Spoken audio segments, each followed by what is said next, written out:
Kid Nasty on a Thursday. It's a Fast Lane on 101 at ESPN with Andrew Marsh and Jamie Rivers. I'm Anthony Stalter. 201. Your time check is brought to you by Clarkson Jewelers, an officially licensed Rolex jeweler. We are back live streaming on YouTube. We're back, baby. So you can check us out on YouTube at our YouTube channel at 101 ESPN STL. Don't screw it up this time, okay? I know you got the tearaways on today. Last time the shirt came off and then the YouTube went bye-bye. Now, Anthony, don't. Mike Ryder's in a great mood right now. He is. He's fired we got up. Back on YouTube. Yeah. Don't you take this day from him. Thank you, Mike Ryder, for getting us back on YouTube. I don't know why we were lost in the YouTube purgatory there, but hey, we're back. We are back. We are back. St. Louis SC last night. Excellent work by City. They played to a 0-0 draw against last year's MLS Cup defending champions LAFC, and they have clinched a playoff berth. In their inaugural year, City SC puts together an outstanding season that is not, we are not over yet. It is not over. Mm-hmm. Had they snuck into the playoffs, Jamie, that would have been great. Had they had their ups and downs but just missed out on the playoffs, that would have been just fine too. But for them to play this well and to secure a spot, especially on, the match that clinches it for you is against the defending champs, you could not have asked for a better first season for City SC than the one we're getting right now. Well, not only the defending champs, but the team that's right on your heels, too, in the conference. And so it was great that they were able to, play to a draw. But the more exciting thing is the season overall. I mean, this is a massive success. Every level. If you look at the team's success, obviously, I don't think anybody truly expected the team to be where they are now. Now, I know that Lutz and Bradley Carnell probably tell you, that's exactly what we thought. I think if you get a couple of glasses of the tractor gas in them, they'll probably tell you, this is way better than we thought. But they put together a team that they believe could compete. They put together a style of play that they thought could help the team compete. The ownership put together an incredible facility, and the fan base bought in and has been absolutely rocking it down at City Park all season long. This is the perfect storm for a franchise, a new franchise to come into the MLS. Now, what I'd like to see, what I hope will happen, what I think will happen, is that City SC will secure home field advantage, home pitch advantage for the entire playoffs. And again, we talk about other teams hating playing at City Park because it's such an electric crowd. It's loud. It's raucous. It's very difficult. And City SC, they play good at home too. On the road, but they play not good terrible, at home. But they're 10-3-1 at home this year. They're 5-7-3 on the road. Yeah. So there's quite a difference there. 10-3-1 at home. 5-7-3 on the road. So last night they extended, speaking of the home pitch, City SC extended its home unbeaten streak to 5 matches, its longest of the season. City SC, the first Western Conference team and third team in MLS overall to 50 points this season. The team joins Atlanta United, Chicago Fire, and LAFC as the only teams to record 50 or more points during their inaugural season. What they have done has been nothing short of remarkable. Extended their current unbeaten streak to 3 games.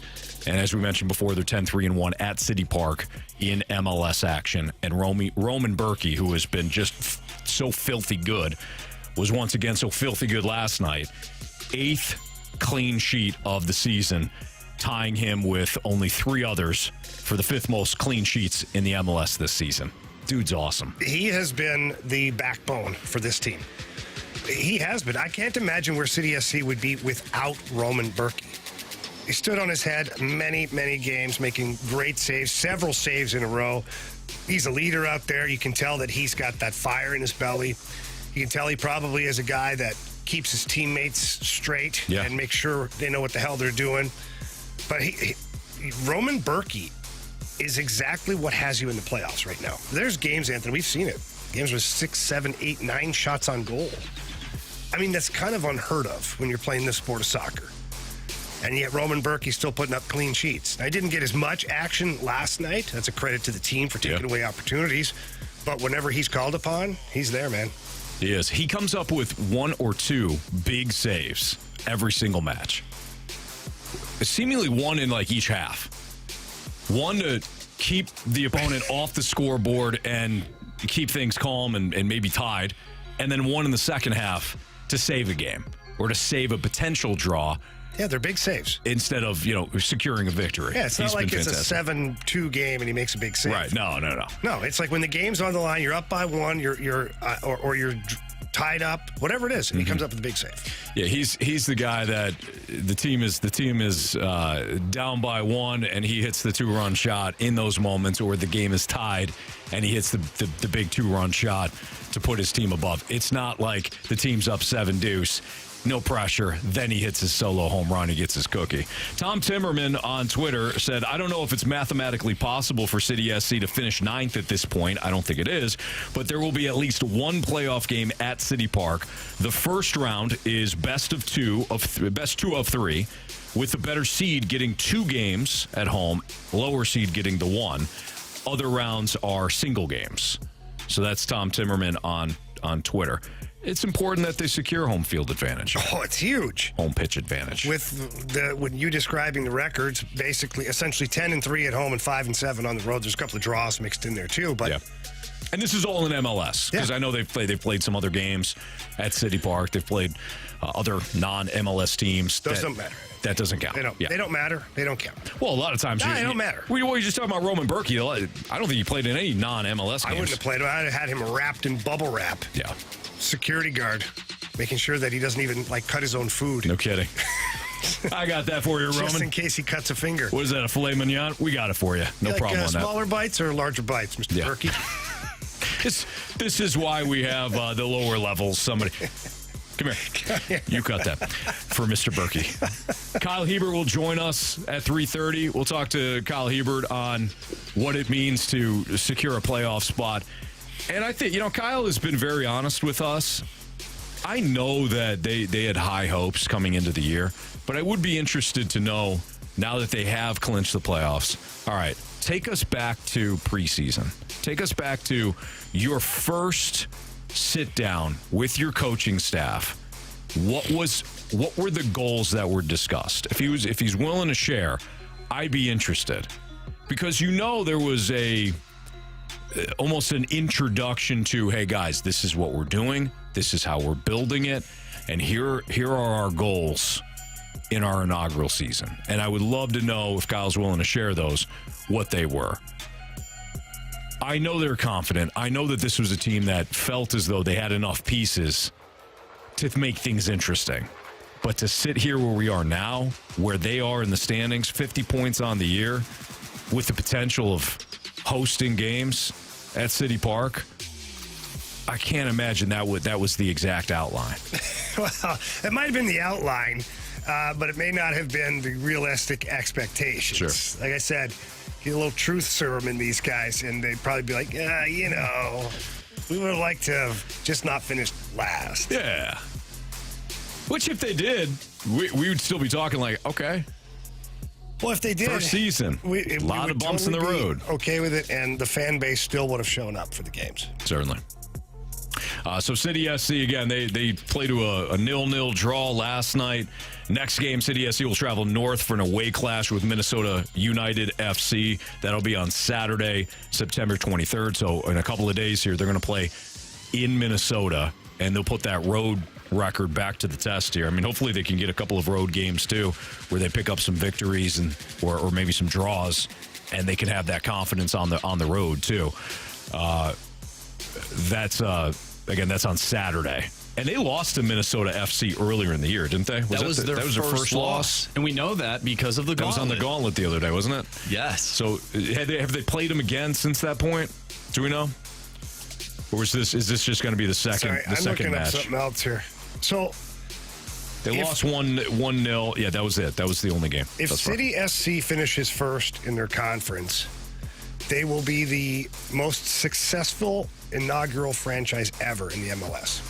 Isn't that fitting, too, with St. Louis being just such an absolute hotbed for soccer? For the game of soccer? that St. Louis City, that it's the expansion team out of St. Louis that put forth just such a great effort to bring the MLS here, has done everything from a class act. I mean, professionalism all the way through. That we're the club that sets that mark. I think the MLS That'd be phenomenal. They have to love this too, because they're trying to expand the league, and so you have other people that are wanting MLS teams thinking the exact same Good thing. point. Hey, I can buy a team, I can start up a team, and we can have success just like St. Louis did. There's a blueprint now too, Marsh. You're right. Absolutely. So it's a blueprint for maybe a new owner that wants to have a team in the MLS and sees the success. But it's also any expansion team that comes in, you're going to be looking at what City SC did. How they built the roster, their style of play. Can we duplicate that? And then can we have similar success? I mean, I hope no team ever has the same success in their first year as City does. Nobody has. We want to be selfish. But in that nobody regard, has, Anthony. and nobody has. There's a bunch of teams, 2 or 3 teams here that finished as high as second in their conference, but nobody's finished first. That's excellent. Let's go, baby. Good for them. Congratulations to City SC. Kyle Hiebert will join us at 3:30. Matt Holliday, though, will join us next. We'll talk to Matt about Adam Wainwright's 200th victory and some interesting comments made by Alec Burleson that I'm sure Matt will have kind of some thoughts on, because he went through, as every big leaguer does, he went through a similar process. So we'll talk to Matt Holliday next here in the Fast Lane on 101 ESPN.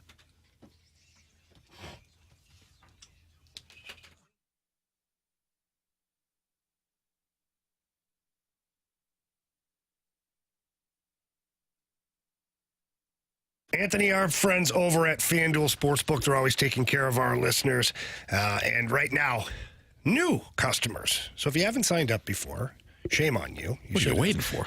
Exactly. What are you waiting for? What are you waiting for? An invitation from us? Well, here's the invitation. Sign up today, and new customers get $200 in bonus bets guaranteed when you place a $5 bet.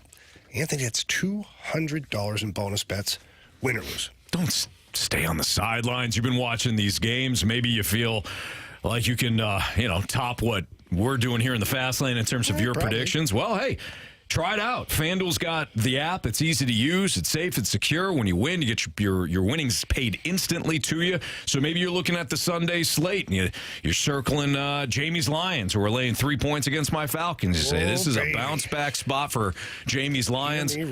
I'm going to take the Lions. Maybe you look at a same game parlay, or you wait until Sunday and you live bet things. Whatever you want to do it at FanDuel. They've got all of the spreads, the player props, and much more. Visit FanDuel.com/fast. Again, FanDuel.com/fast. Kick off the NFL season with FanDuel, the official partner of the NFL. 21 and older, present in Illinois. First online real money wager only. $10 first deposit required. Bonus issues non-withdrawable. Bonus bets expire 7 days after receipt. Restrictions apply. See terms at sportsbook.fanduel.com. Gambling problem? Call 1-800-GAMBLER.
for the Fast Lane, Cardinals Hall of Famer and fifth member, Matt Holliday. We're hanging with Holliday on 101 ESPN.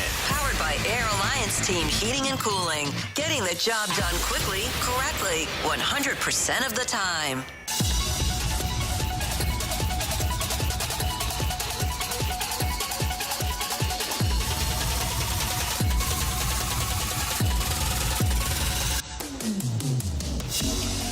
It's the Fast Lane on 101 ESPN. We are live back on YouTube, so check us out on the YouTube channel at 101 ESPN STL with Jamie Rivers. I'm Anthony Stalter, and let's head to our celebrity line. We're joined by Cardinals Hall of Famer, the one and only Matt Holliday. What's up, Matt? Hey, guys. How we doing? We're doing great. We saw Adam Wainwright. Jamie threw out the first pitch for Adam Wainwright's 200th victory. Yeah, so I got him going. Jamie's taking a lot of credit for it, and I think he should. Yeah, get him off on the right foot. Yeah, I just figured that he's see an older guy out there on the mound, inspiration. Put my arm around him a little bit. Said, hey, Wayno, we got this tonight. Yeah, it worked. Well, the first pitch of the game was great, and then Wayno threw probably close to 100 more of them. My arm was exhausted after that first pitch. Jamie was the opener that night.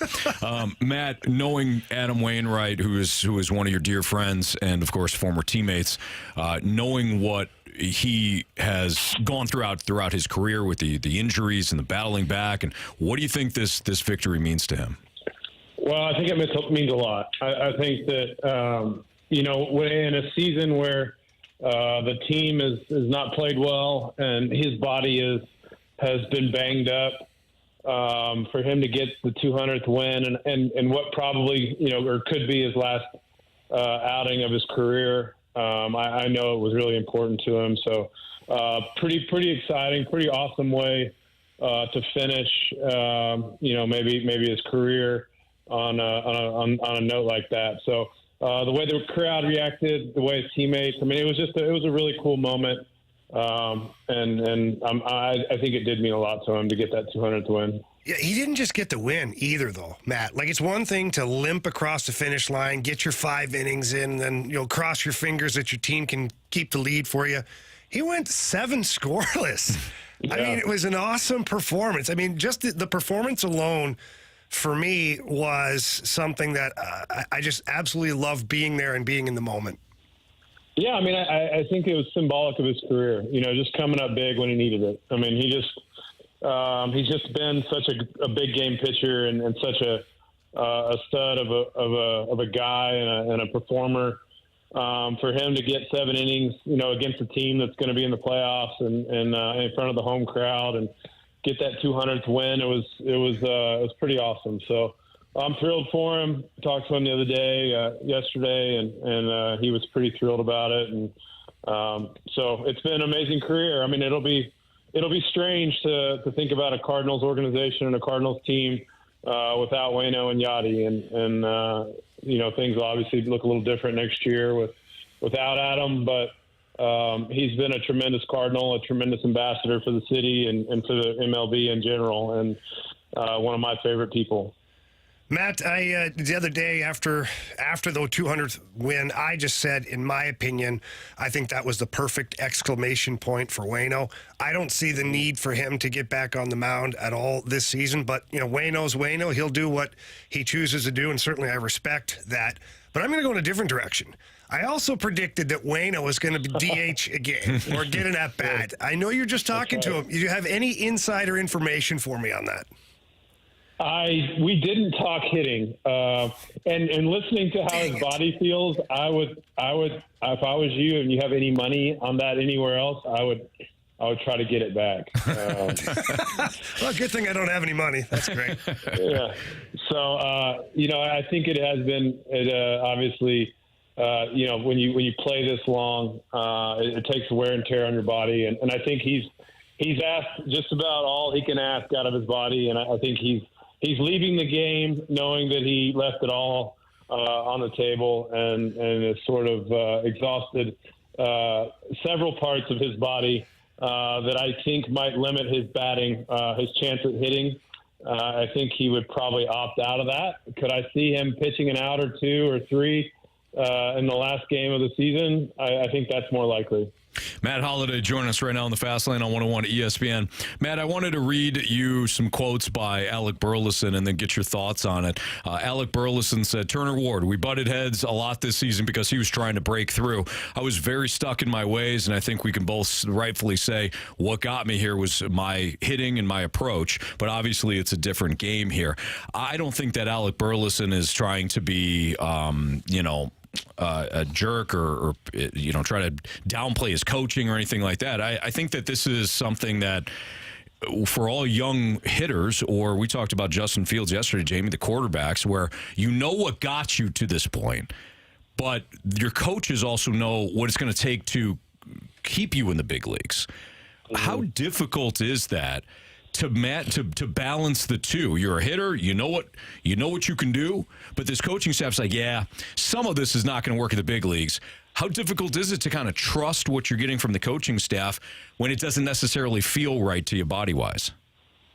Yeah, I mean, I think that when you talk about hitting particularly, you're going to do some things that you've done your whole life. There's going to be some moves you make that you've done since you were a kid.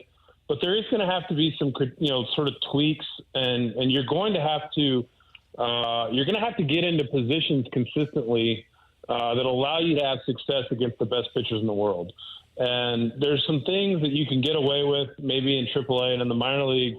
There's some habits, or maybe there's some things that happen that you can kind of work around in the minor leagues that get exposed in the big leagues, particularly for him.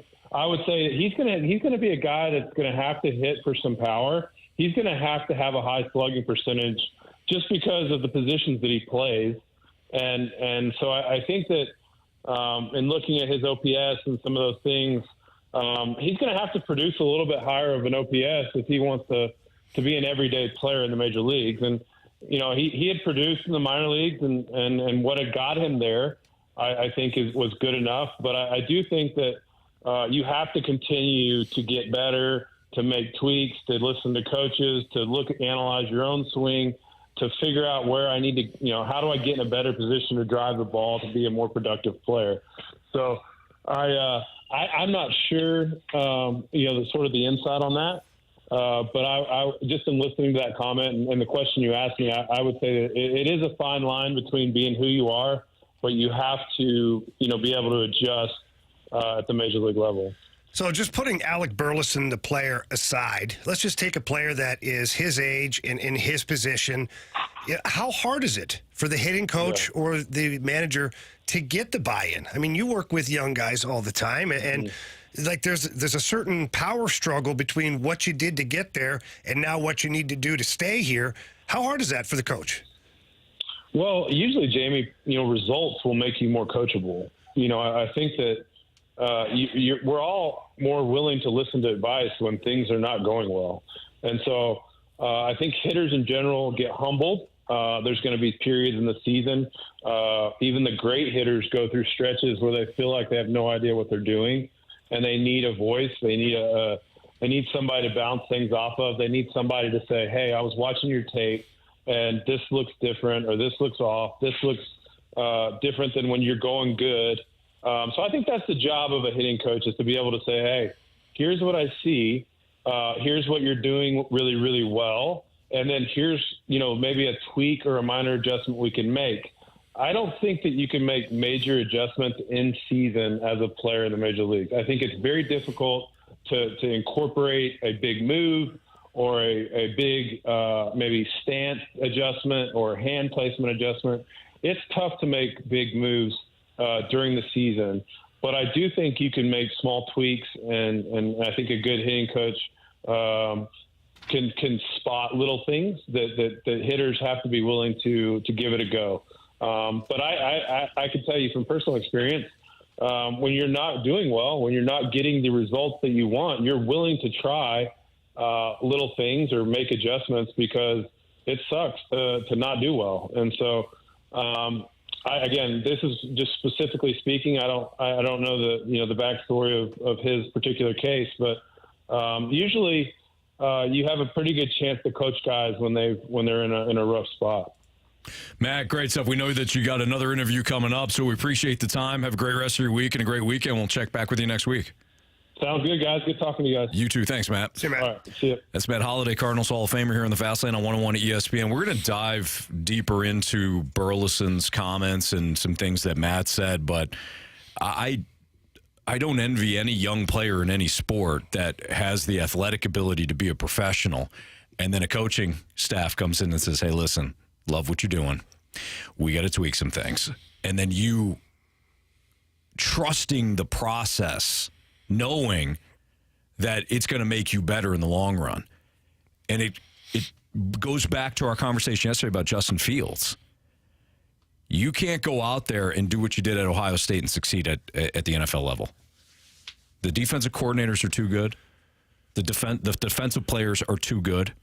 We know you can run fast. Defensive ends now run like 4.6. So Yeah, they get around pretty good. it's just one of those things you have to develop. And it's not only on the coaching staff to get through to those guys, but for the player to accept that, grow through that, have the painful moments, and then hopefully come out better on the other side. It's a trust thing, too, Anthony. I'll tell you that much. It's a trust thing because as a young player, you come into the league having had success at every level, and that includes Alec Burleson. I mean, he tore up AAA baseball before he came up to the Cardinals. And so in his eyes, like, why the hell would I change anything? Mm-hmm. Like, and then what happens is when you start to change things, you see a decrease in your production because you're getting used to it. Yeah. It's something new. And so then now you really doubt what's going on. Why am I doing this? Like, why are you having me do this? I'm getting worse, not better. Right. It's hard to see the finish line sometimes when the road's a little windy. You got to work your way through it. Sure. But you have to trust the coaching staff that there's a couple things. One, they want you to be the best player you can be because, two, their jobs are on the line. There's not a coach that's going to tell you to go do something to make you worse so the team plays worse and the team loses so he loses his job. Right. It's not the intention. But the trust level, it's hard. That's why it's so important to have those relationships with your players to build that trust slowly so that when you do make adjustments, they buy in. That's Jamie Rivers. I'm Anthony Stalter. Don't forget, we're back on YouTube. So visit us on the YouTube channel at 101 ESPN STL. What is the best lineup in terms of pairs when it comes to the Blues this upcoming season? Jamie will tell us next on 101 ESPN.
101 ESPN Sports Center.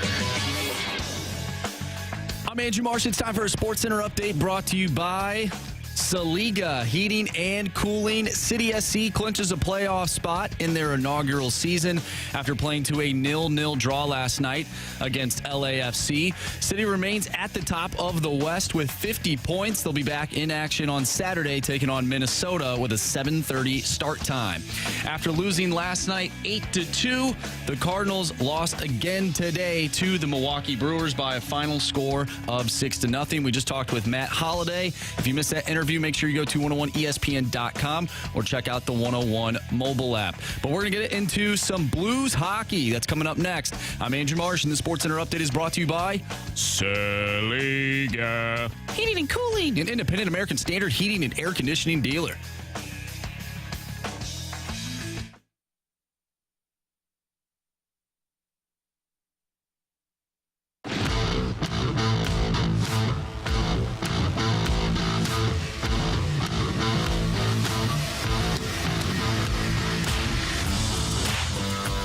When things aren't going good, the natural tendency is to change things up. And the coach wants to, again, I want to speak for Craig, he changes things up because he wants to see a different result. And the players will quit changing things and we'll get a different result. It's a chicken or the egg. But I think right now we have an idea of pairs. I think the NHL works in pairs myself. It's a centerman and a right or left winger, and then the other guy fluctuates. We've had a lot of success in every team I've been around when you have a good pair. So it's not a line as much as it's a pair, and we got to find those pairs that are going to have that great success. That was Doug Armstrong earlier today during a press conference. He talked about building chemistry in the lines and building around pairs. You heard him mention it a couple of times in the last couple of seconds there. With Jamie Rivers, I'm Anthony Stalter. Again, we're up back on YouTube. So if you've been saying, hey, where's the YouTube channel? We got it back up at 101 ESPN STL. YouTube let us back out of jail, which was nice. Jamie, you heard Doug Armstrong talk about building chemistry, building the lines. But not just building lines, you're talking about pairs. So what is the best combination for the Blues this season in your eyes? Well, as far as like line combinations? Yeah. Well, look, the pairs thing is true, I think, to a certain extent. But, you know, if you go back and you listen to a lot of the other things too, they talk about having a scorer, a passer, and a grinder out there. So it is two guys that you ultimately work best, like David Perron and Ryan O'Reilly. You could float several different guys through the left side of that line because those two work so well together that you had some flexibility. Yeah. I'm still wondering what some of the pairs are here because like Buchnevich and Thomas, is that the pair or is Thomas and Kyrou the pair? Right. Yeah, I don't know. So that's where I'm kind of like a little bit not confused, but on the fence. Mm-hmm. And then with Braden Shen, is it Shannon Kapanen or is it Shannon Saad?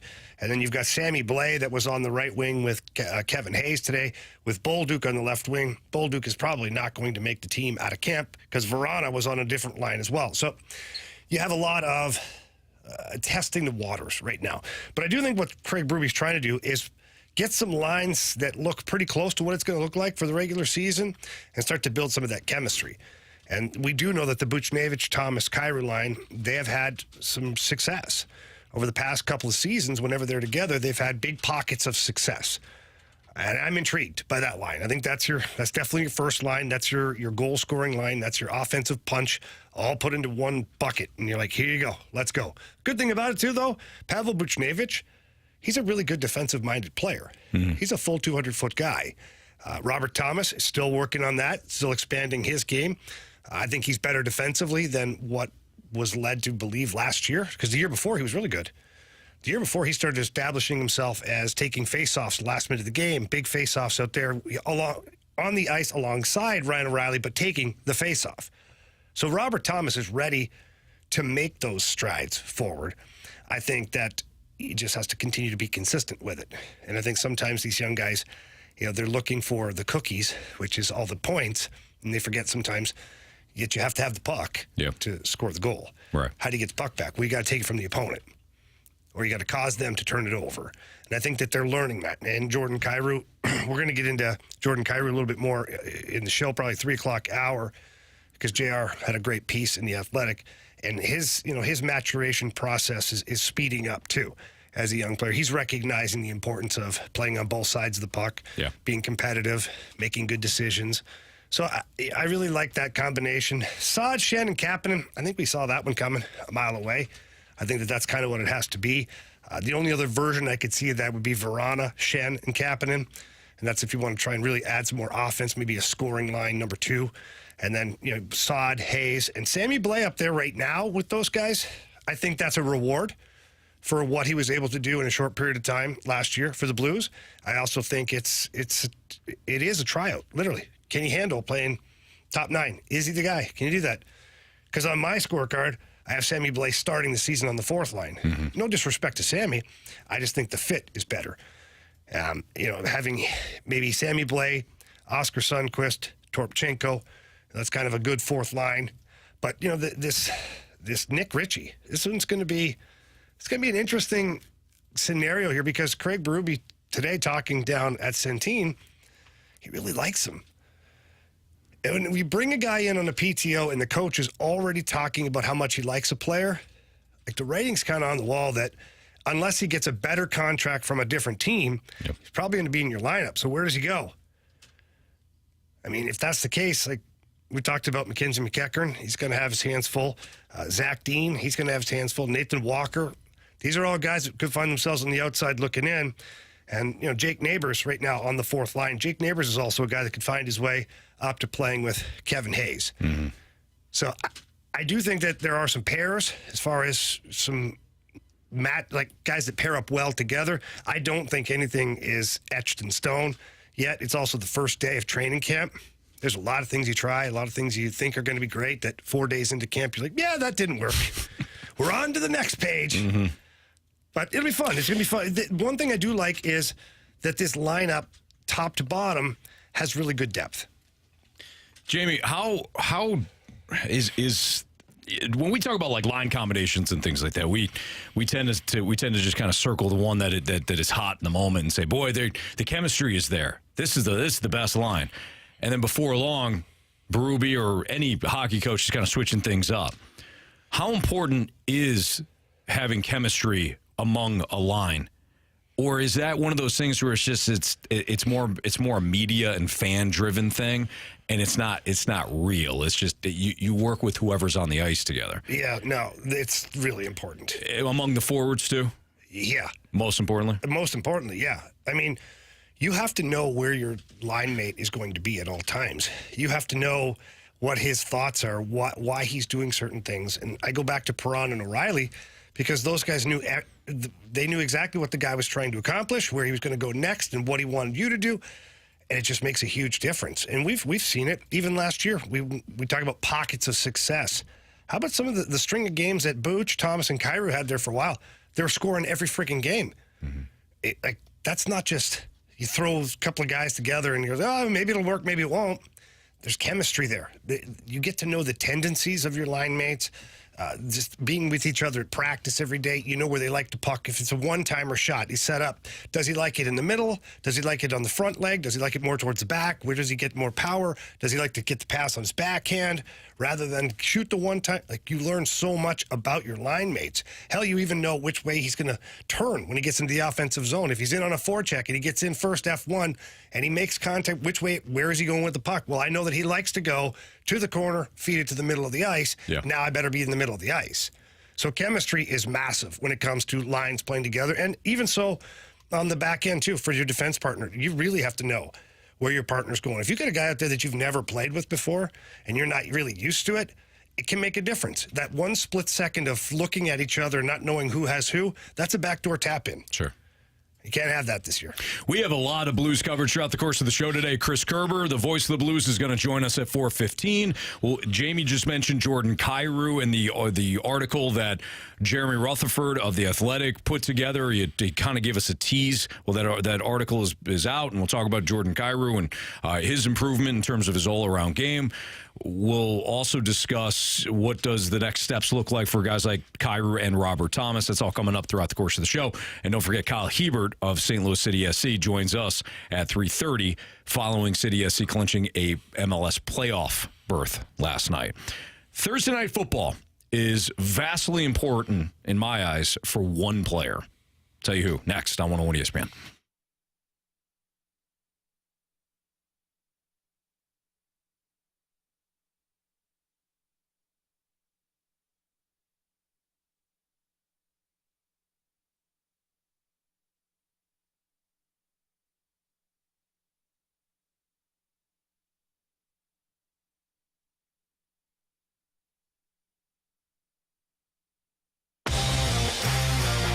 If you're looking for replacement windows, please call my friends over at Window World.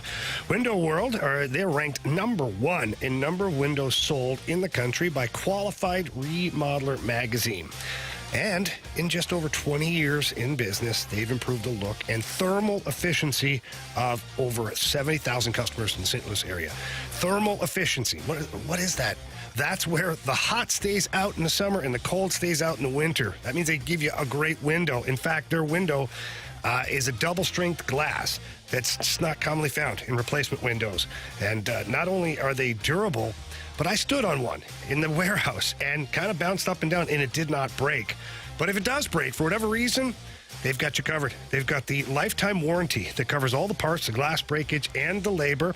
They also give you a free in-home estimate to take care of everybody just the way you need to be taken care of, because they love to have satisfied customers. And also, they're still offering 18 months, same as cash financing with approved credit. So please, don't wait. Give them a call. Tell them Jamie Rivers sent you in. That number's 314-993-1800. That's 314-993-1800. Or look them up at windowworld.com.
Tonight we have 49ers Giants pregame starting at 6:30. Thursday night football, week 3 starts tonight. Everybody got their picks in for the NFL Pick'em Challenge? Everybody's good there? Oh, yeah, I'm good. All right, made my picks today.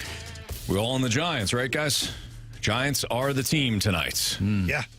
I mean, they're due. Yeah. The team to win? Absolutely, Marsh. If you're not on the Giants, you're a fool. So we're all going Giants tonight. That's Yeah. Look at the comeback they had last game. The 49ers are not ready for that. No, they are not. No. Some think that the 49ers are a Super Bowl contender. Well, not here. Actually, Jamie and I both have them in the Super Bowl. Yeah, but it goes through the Giants, though. Absolutely. Yes, Yeah. absolutely. Especially after last Sunday. You're right, Jamie. Saquon Barkley out. Guard. They got a guard out. They got a linebacker out. They got a defensive end out. They've got Andrew Thomas, their offensive tackle, out with a hamstring. I'm going to be unfair for a second because there's no way the Giants are winning this game. 0.0% chance that they're winning this game. I don't like when you do that. In San Francisco. I don't like when you do that. On a short week. Can we make it just anything? 0.1%? Sure. Thanks. It makes me feel better. That's no problem. Because nothing is ever for sure. I like to make you feel better, Jamie. It's like being for instance, like being up 28-3 going into the fourth quarter. Like, that's a sure thing. Nothing is ever for sure, Anthony. You know? So let's just play it safe. What? Why did you come here to hurt me today? It's a random number. Just like the one announcer said to Matt Ryan live on the air. It feels like it should be 28-3 right now. Just random number. What's your problem? You, right now. At least he's consistent. Yeah, you're right, Marsh. At least he's consistent. He brought that energy from yesterday into today. Into today. You're right. Look you up. What are you talking about? I'm defending you. Oh, yeah. Yeah, Anthony. I thought you were defending me. I got it Which side are you on? I'm on everybody's side. ELE. Switzerland over there. Anyways, I'm going to be completely unfair with this, okay? There's no way the Giants are winning this game. But Daniel Jones, I think, is in the spotlight tonight. Daniel Jones played very well last week. In the second half, he did. I know it was against Arizona. I know that they made some adjustments. Brian Dable and his coaching staff, very familiar with Arizona's coaching staff because a lot of Arizona's coaching staff was in Philadelphia last year, where they faced the Giants twice last season. But if you're Daniel Jones and you're making a bunch of money, I don't care that this is a tough San Francisco team. You're down Saquon Barkley. If you want to be paid and viewed as a franchise quarterback, this is a game you got to ball out a little bit. Nobody expects you to win. Everybody expects you to do what you did against Dallas, which was completely fall apart because Dallas just annihilated your offensive line. But you don't have Saquon Barkley. You're not going to be able to run the ball. If you had Barkley, you may not have even been able to run the ball. Daniel Jones has to play with that reckless abandonment that he had last week. That was called panic. You know what? That was the best I've seen him play. He threw some seeds in that game, and he played like his hair was on fire. He kind of had to. They were down by 20 points. You're going to be down 20 points again tonight. I'm interested. Second quarter, yeah. I mean, it's San Francisco. Yeah, it's a short week. San Francisco's got to get going. But Jamie, when you're looking at this game, that to me is the only storyline. With Daniel Jones? Daniel Jones and how he performs. Yeah. I mean, this is like the Giants. I caught myself the other day when we were doing the Pick'em Challenge. I tried to go through and look at both teams, and I sat there and I wondered, how the hell did the Giants win so many games last year? Because that's not a good football team. It's not. Now, I know that Saquon Barkley, okay. But you still, like, one guy like that, I mean, can win you a couple games. How the hell did they win that many games last year? Do you want to know the answer, or is that rhetorical? No, it's a real question. They had a formula. We had the question yesterday about identity. What the hell are you guys talking about with identity when it comes to sports teams? And we talked about it with the Cardinals. We talked about it with the Blues. The identity for the New York Giants last year was to play complementary football. And what that is the offense supports the defense supports the offense, special teams supports them as well. Complementary football. If you have to punt, Make sure that punt is perfect so you don't put your defense in a bad spot. If your defense goes out there, gives up yardage but not points, you're supporting the offense, gives the offense a chance. If you're not turning the ball over on offense, you're supporting your defense as well. And, of course, if you're taking away the ball, you're supporting your offense because you're putting them theoretically in good positions to score. It's complementary football. They kept a lot of games close because they did not beat themselves heading into the fourth quarter. A lot of games were one possession either way, and then in the fourth quarter, that's when they kind of opened up the offense a little bit more, gave Daniel Jones a chance to run around and throw. Guy can throw. But he kind of opened up the offense a little bit more and allowed them, if they were trailing, to come back. If they were winning, they hammered it with Saquon Barkley to protect the lead. Yeah. And they won a lot of games that were one possession. It's different from the Vikings. The Vikings won a lot of one-possession games last year because they couldn't get off the field defensively, and their offense had to throw all over the yard. And they did. They were either coming back against the Colts, winning that way, or barely holding on because they just outscored their opponents. It's different. The Giants kept things close with great game plans. But you're right, Jamie. They don't have the hosses. They don't. Saquon Barkley now being out. Their wide receivers all of them are just fine. Their defense is good, not great. They're going to be in a lot of trouble tonight.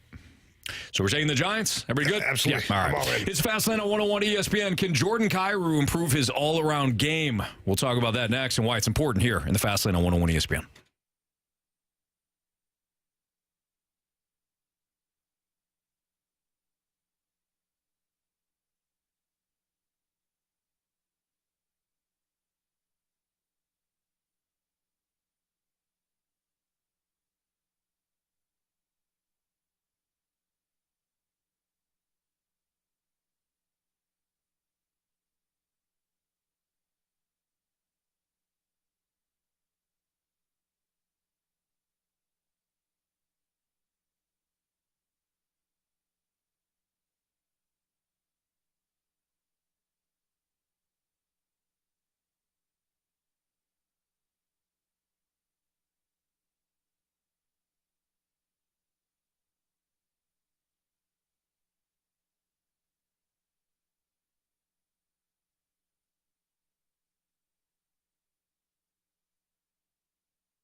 in. Kyrou shoots, score! They backed him off. He made him pay. Jordan Kyrou snaps it in, his 35th of the year. That was Chris Kerber on the call. Blues Radio Network right here on 101 ESPN. And Kerbs will join us at 4:15, and we'll discuss not only what he's seeing thus far at first day of the training camp, but also Jordan Kyrou and the importance of Jordan Kyrou improving his all-around game. 3:01, your time check is brought to you by Clarkson Jewelers, an officially licensed Rolex jeweler with Jamie Rivers. I'm Anthony Stalter, and as we talked to Jeremy Rutherford yesterday from The Athletic, he gave us a tease, a preview of his upcoming article on Jordan Kyrou. Here's a couple excerpts that I think that were interesting, and Jamie, I'm looking forward to your breakdown too. So, faster, Jordan Kyrou, faster. A part of Kyrou's offseason training in the Toronto area, he went to the local high school track once or twice a week, which he had not done the previous summer. Some days were spent doing plyometrics, explosive jumping and sprinting, and others long-distance running. He'd start at 80 meters at max speed and go up to 10 meters incrementally until he reached 150. That, along with Kyrou's weight training, allowed him to add 5 pounds so that the 6'1" forward arrived in St. Louis at 190. But despite the added weight, he can tell skating with the Blues teammates the past few weeks that he's moving better than ever. It seems like this is a player, Jamie, that while he always took his training serious, I'm sure, he's looking to add ways to improve some of the small details of his game that make a huge difference when it comes to the 200-foot part of the game. Not just speed, offense, creating a shot, and scoring goals. Well, look, this is a couple things here. The track and field training, that's something I did too. Way back after my first year in the NHL, our strength and conditioning coach was Bob Kersey, Jackie Joyner Kersey's husband. Nice. Who was the U.S. Olympic track and field coach. And so Bob Kersey used to mess with me all the time and be like, why don't you come down to the track? Why don't you come down to the track? Because he was coaching the women's track and field team.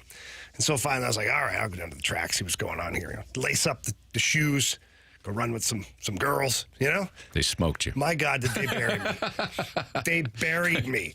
My first day there was the most humbling thing ever. And I could run. I was like, I could run. No, you can't. But it was awesome training. And yes, the plyometrics and the quick twitch muscles, all of those things, they're transferable to the ice. It's actually something that can really help you. What I like about what Jordan Kyrou is doing is this, not so much for his 200-foot game, the extra speed. It's nice to have it, but you have to continuously try to improve on what you're good at, too. He's a really fast skater. He's a really good offensive player. How does he continue to create that edge? How does he continue to get better? Well, this is how you do it. You add a little more speed, a little more burst, and certainly adding weight, getting in the weight room. Now he's bigger, a little stronger, but he's backing it up with some more speed, too. Yeah. Makes him a really dangerous player. So I like that aspect of it very much. I think that it also shows that the young man is very aware of trying to get better. Sure. And again, not talking about the 200-foot game. I'm just talking as a player overall. He's trying to get better. He's working at it. Nothing worse than when you have a young kid who goes home for the offseason and just doesn't really change anything. I'm good. He's got $64 million that says that he doesn't really have to change anything, you know? But he is. So I like that. That shows me that Jordan Kyrou has that fire, that passion, and that he is a competitive guy. He does want to be one of the best players on the ice. I implore you to go check out the entire article because it's worth a read. JR does a great job at The Athletic, but again, continuing some of the excerpts.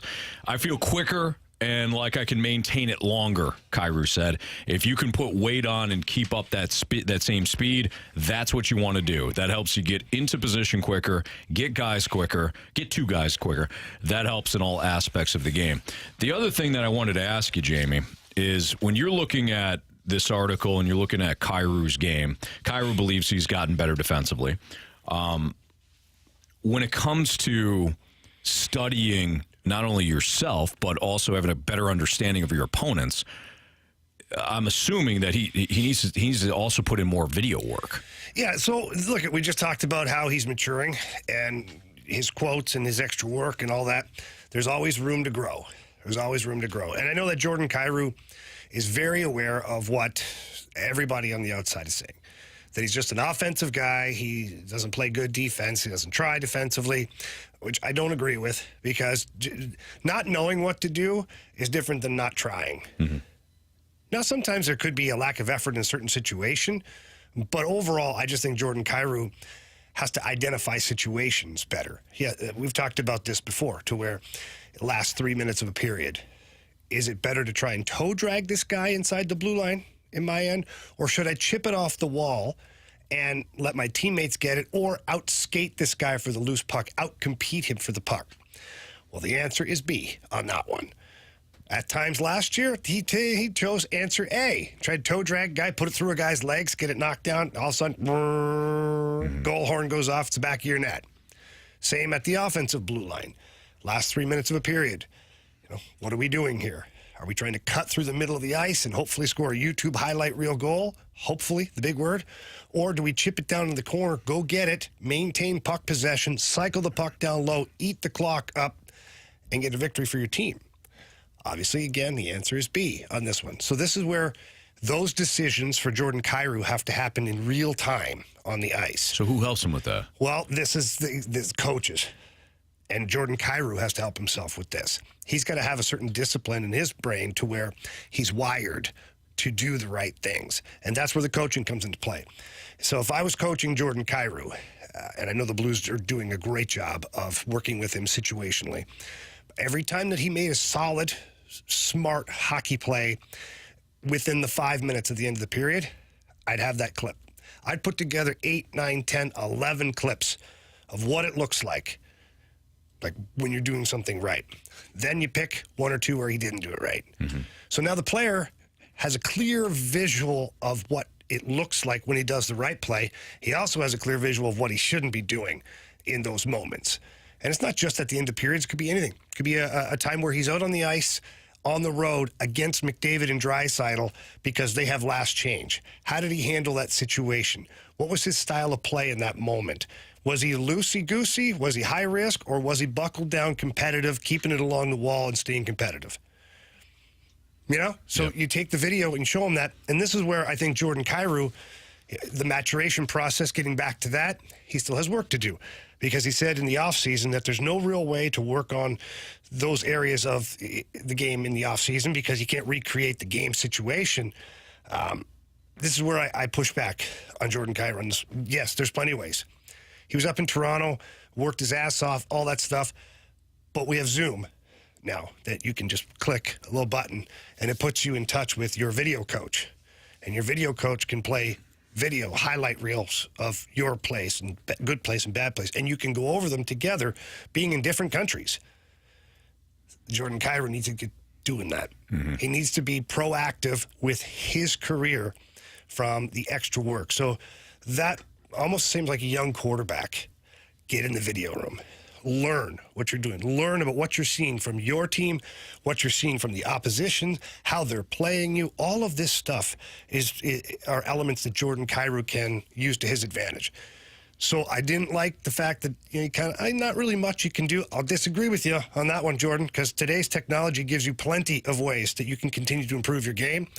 And ultimately what Jordan Kyrou has to do, he has to become a coach, his own coach. Once a player, and I can tell you this from my own experience, once a player becomes a coach and you have to explain things, you learn them. Yeah. And that's exactly what I would have done with Jordan Kyrou. What I would continue to do with Jordan Kyrou is have these video sessions with him maybe once a week. Not long. 10 minutes max. But after the first 2 weeks, he's running the session. So he comes in now. Here are all the clips, Jordan. I'll give them to you the day before. Tomorrow, we're going to have our video meeting.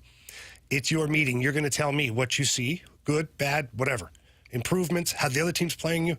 Because that'll force Jordan Kyrou to really, really watch the video, especially if he has to explain it to his coach. And once he starts explaining it, he's going to notice in his own game that it's going to take over. That coaching brain starts to become part of you as the player, and now you're just instinctively making the right plays. Yeah. So for me, that's the next step for Jordan Kyrou, is being a coach and a critic of his own game, so much so that he can explain it to the coaching staff as to how he can continue to improve and areas where he thinks he's really thriving. And when you get that version of Jordan Kyrou, which hopefully is sooner than later, that's when you're going to have a really dangerous player that can put up 90 to 100 points, but also you have him out there at the end of every game without worrying, because that speed is a weapon. It's an absolute weapon. And a guy that moves that fast takes away time and space from opposing players like no other. So defensively, he could become a real good player. But at the same time, the flip side of that is offensively, he's an absolute juggernaut.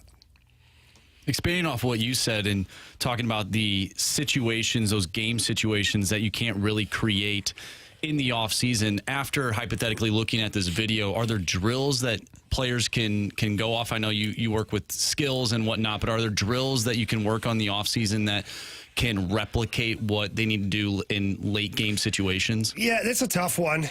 For defensively, it's really tough to recreate drills because it's more situational and it's more identifying. Right. So it's hockey IQ over, the actual motor skills of it. So recreating a drill where you just pass to a guy and he chips it off the wall, I mean, he's an NHL hockey player. He should be able to do that. But I do feel that that's where the biggest amount of work can be done is recognizing. So it doesn't necessarily even have to be physical repetitions. It's all mental repetitions. And again, I will die on this sword that if you can turn Jordan Kyrou into a version of a coach for himself, he will become a really, really dangerous player. He'll be solid defensively, and he'll be really dangerous offensively. That's Jamie Rivers. I'm Anthony Stalter. Andrew Marsh. It's the Fast Lane on 101 ESPN. If you got a question for us, our Sports Six-Pack is coming up next. So 314-399-9646. Again, 314-399-9646. Or you can send us a question on the YouTube channel page at 101 ESPN STL, because we are back up on the YouTube channel. Sports Six-Pack next on 101 ESPN.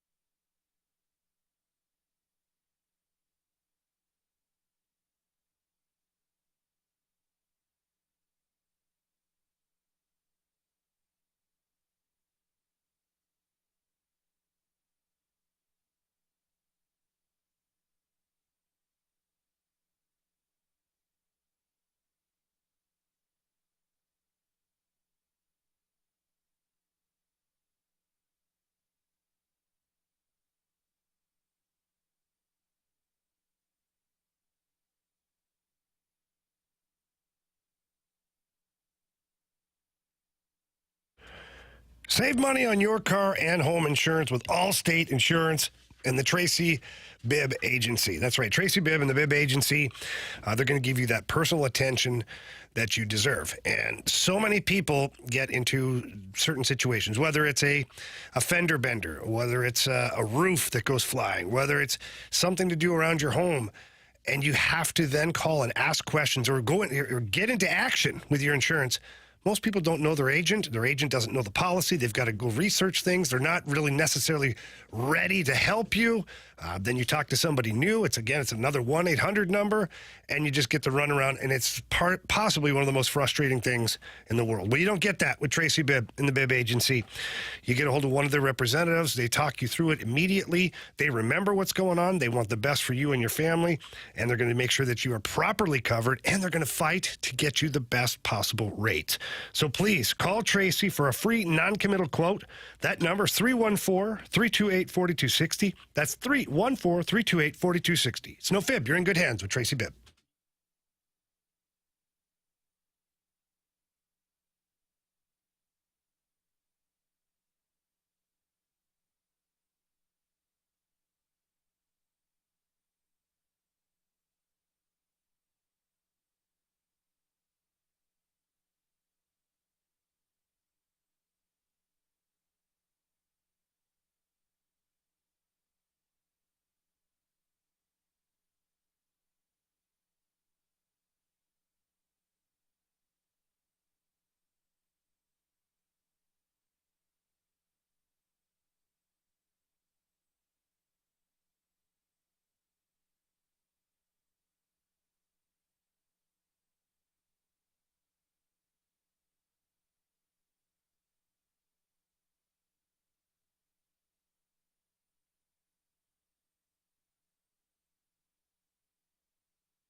101 ESPN.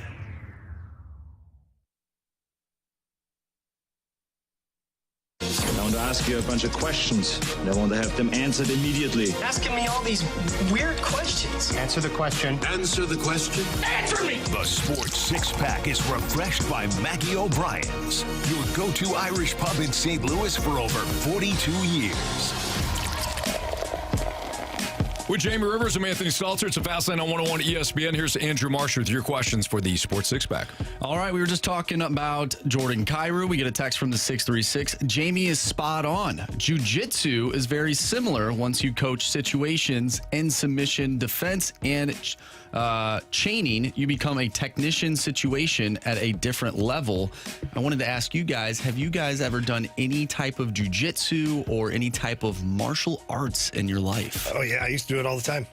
I was doing MMA a long time ago, probably 1994, 95. Trained with a guy, his name was Dutch Melzer, who was a light heavyweight kickboxer, and he also was a Marine.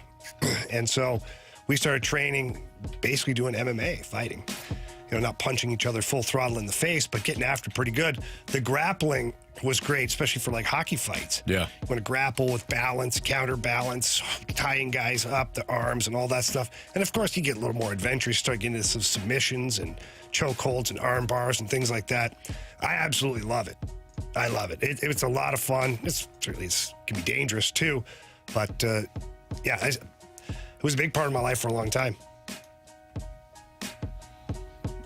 Question number 2. From the 314, all I hear on this station from almost every show host out of all the shows is how bad the Brewers' offense is and that they're only surviving because of their pitching.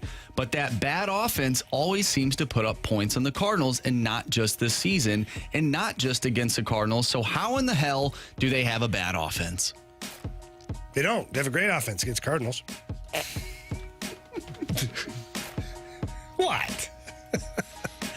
Who's on the bump today? For the Brewers? No, wasn't it Moose? Yeah, it was Miles Michaelis going up against Wade Miley. Not great. Well, the Brewers on paper don't have a scary offense. They've got a couple of guys that can bop. They don't have a scary offense, though. That's my opinion. I think that every host on this airwave, on these airwaves, said that the Brewers had a bad offense because their offense in the postseason last year was historically bad. They put up, I don't know, some of the least amount of runs in a playoff series in MLB history, or they're second to last, or so. There's a reason for that. I think both things can be true. I think you can say the Brewers don't have a great offense, and they come through in the clutch against the Cardinals. But if I'm looking at, for example, just the Brewers this year in terms of WRC plus, and we'll just use that one statistic, they rank 24th with a 91. They are 9 percentage points below average for that one statistic. They don't have a great offense. They do rely on their pitching staff. Against the Cardinals, do they come to play a little bit? Yeah, they have. So again, I think both things can be true. Question number 3. Guys, thanks to Swan and a few other texters, we now know that Trayvon Diggs, according to sources, is reportedly out for the season after sustaining a torn ACL in practice. How big of a hit is this for the Cowboys? It's massive. It's a massive blow to the Cowboys. It's a massive blow to their defense. Their top-rated defense, at least through the first 2 weeks. I mean, we're talking about one of the best ball-hawking corners in the league. He has a knack for turnovers. It's such a Cowboy thing to happen. I mean, kind of, yeah. Normally it happens to the Chargers, but... We have a Dak Prescott get injured. Like, it's always something with this Cowboys team. It's never a small injury. No, it's catastrophic. Yeah. But yeah, he had 18 interceptions, and he has 18 interceptions in 47 games. He led the league last year in interceptions with 11, or 2 years ago, maybe it was. But this is, I mean, just a massive injury for the Cowboys. Can they overcome it? Yeah. I mean, this is at the end of the day, you still have Micah Parsons. You still have a lot of those elements on defense that have made you what you are. But this is somebody that can turn the game around in a blink because of his ball hawking ability. Speaking of injuries, apparently Wilson Contreras is going on the IL with. We're just shutting everybody down. They're calling tendonitis on his left wrist, but apparently he's banged up in a couple of different areas. Ollie was talking about it, so his season will be officially over. So he joins Alec Burleson and Tyler O'Neill and Giovanni Gallegos. Dylan Carlson, just shutting everybody down. Since we're talking about injuries, too, I just saw that Bryce Young for the Panthers will not play on Sunday. He's dealing with an injury. He has not been all that great this year either. He hasn't been sharp. No. He's a rookie. Not a lot around him, but... Not a lot of protection on that line. No running game. He's throwing to Adam Thielen. He don't have a lot around him. Offensive line seemingly wants him dead. Yes. They're doing a pretty good job at it right now. Question number 4. This one is from Disco Dave, and we will get into the Blues identity later in the show, but Disco Dave wants to know, I feel like the Blues are going to be a sleeper in the Central Division. What is going to be the most dangerous aspect of the Blues identity? So what's going to make them the most dangerous? Is that what I'm pulling out of this? I think it's their depth. I think that teams are going to find out if, that is assuming all players play up to their potential. And if that's the case, then you have 4 solid lines with a couple extra guys up front where you're going to have tremendous amount of depth. And when you look at this lineup, you could easily say that you could have 6 or 7 20-goal scorers. Mm-hmm. If that's the case, then that's the depth that you want. And if that's the case, you're going to win a lot of hockey games. You're going to be difficult to play against. And if you can establish your forecheck, if you can keep that puck down low and possess it for longer amounts of time, certainly offensive zone time, then that's going to play a big role in it as well. That's going to change things for you. You mentioned earlier that Sammy Blais, in your opinion, could be on the 4th line. I think others might think that he could be a top 9 forward. Is it important for the Blues to have rotating pieces, though? You mentioned the depth. One guy can jump up from the 4th line and maybe one night could be on the 1st line. Yeah, I think it's important that players get rewarded for good play. I think that opportunity should actually be there. I think that Craig Berube, based on what I have seen and heard from him so far this training camp or just the off season here recently, that spots are up for grabs. And that doesn't mean like they're going to cut guys or trade guys. Just internally, if Sammy Blais is out there and he's your best option, he's putting the puck in the back of the net, could he find his way onto the second line? Yes, he can. Can a guy who goes cold for 5, 6, 7 games or just not playing the right way, could he drop in the lineup? Yes, it's possible. Question number 5. From the 636, what is Jamie most nervous about with his new position with Bally's? It's a good question. That's a very good question. I don't know if nerves are quite there anymore. And I've said this before. It was nice to kind of get an opportunity to get my feet wet the last couple of seasons. With Panger doing work for TNT, it gave me, I think, 10 games last year, I think 14 games this year. So the nerves are kind of gone when it comes to that. I do remember having nerves the very first game because it was my first game doing that role, and it was a home game, so I was down between the benches. You can't see your partner. You can't see John Kelly. We're in the booth. If you see each other, you can kind of, you can even make a hand gesture like, hey, I've got something to say, or, whatever, or cue me up. Like, develop that chemistry. Yeah. Well, I didn't. And so the very first game I did was basically blindfolded and just kind of breaking down the game. So the nerves were there a little bit for that because you want to make sure that you get in and get out. You don't want to be talking and then someone scores. That's the worst case scenario, is when the analyst is talking and someone scores. Play-by-play guy, that's his call. They call it stepping on his toes. And so I was very cognizant of that too. So I'd make sure that some of the time in my first game, I was very short with what I was saying until I could figure out how the flow of the game was, and certainly the cadence from John Kelly, like when he pauses to kind of give me the floor type thing. So that was kind of the nerves then. This year, it's just, I don't really know if it's more excitement. I'm excited to get going. I'm excited to do it every game. I felt like last year, towards the end of the season, with more games under my belt, that things started to flow a lot better. The chemistry between John Kelly and I got better too. And so I'm excited for all those reasons. You're going to do great. Wow. You're going to be great all year. Somebody writes cussing. Yeah, I guess I'm maybe You're most used nervous. to not doing that, though. Well, I'll tell you what, when you're down between the benches and you see a guy being a jerk from the other team, and like he's chirping or doing something or spears a guy like on the way to the bench on the line change. Like my instincts last year, I almost chirped a guy last year. He was chirping. I forget who it was, and I had a great one for him too. I was going to leave him there in a puddle of his own blood, and I was like, "Oh my God, no, you can't do that, hey, idiot! You're the guy. You can't do that." Let's slow down here. So I pumped the brakes on that one, but that's probably what I'm most nervous about is being caught up in the game, and then just like carving somebody up verbally. Are you maybe afraid of getting hit by a puck? No. No? Are you going to wear your old-time bucket? I don't wear any bucket down there. I've been hit in the face with the puck so many times. He knows what it feels like. I don't even care. There you It'd go. be good content. Question number 6. All right, guys, from the 636, what are your thoughts on Sports Illustrated calling Jack Flaherty a fan favorite? And let me read this. Where? Yeah, on Sports Illustrated. I'm going to read. Mom's house? I'm sure. I'm sure his family loves him. I'm going to read the article title from Sports Illustrated. Ex-Cardinals fan favorite reportedly demoted by contender after being traded away. So Wait, what?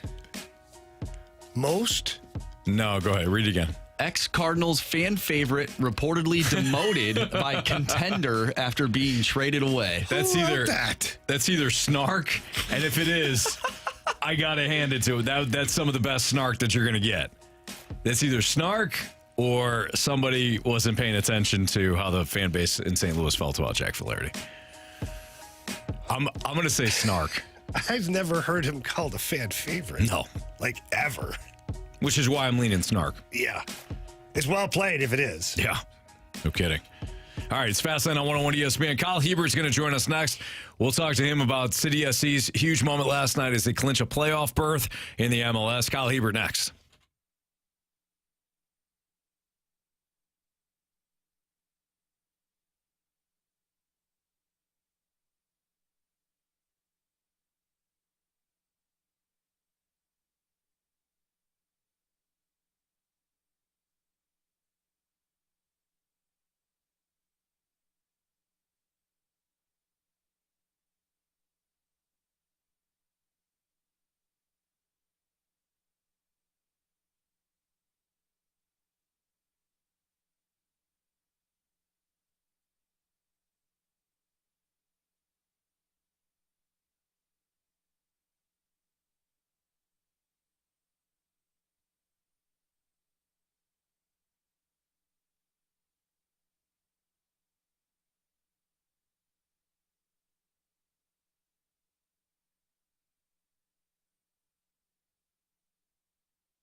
Fellas, are you paying too much for your ED meds right now? Well, odds are you probably are. That's why you head over to my friends over at the Medicine Shop in St. Charles, your destination for cheap ED meds. They have the generic called sildenafil for less than $2 a pill. Prescription is required, of course, and you don't have to live close to the pharmacy to cash in on savings, but also the free, discreet shipping and delivery to your home or workplace of any medicines that you take frequently on a monthly basis or something that you require. If life is coming at you fast and you just don't have time to get to the pharmacy, don't worry about it. The Medicine Shop in St. Charles will come to you.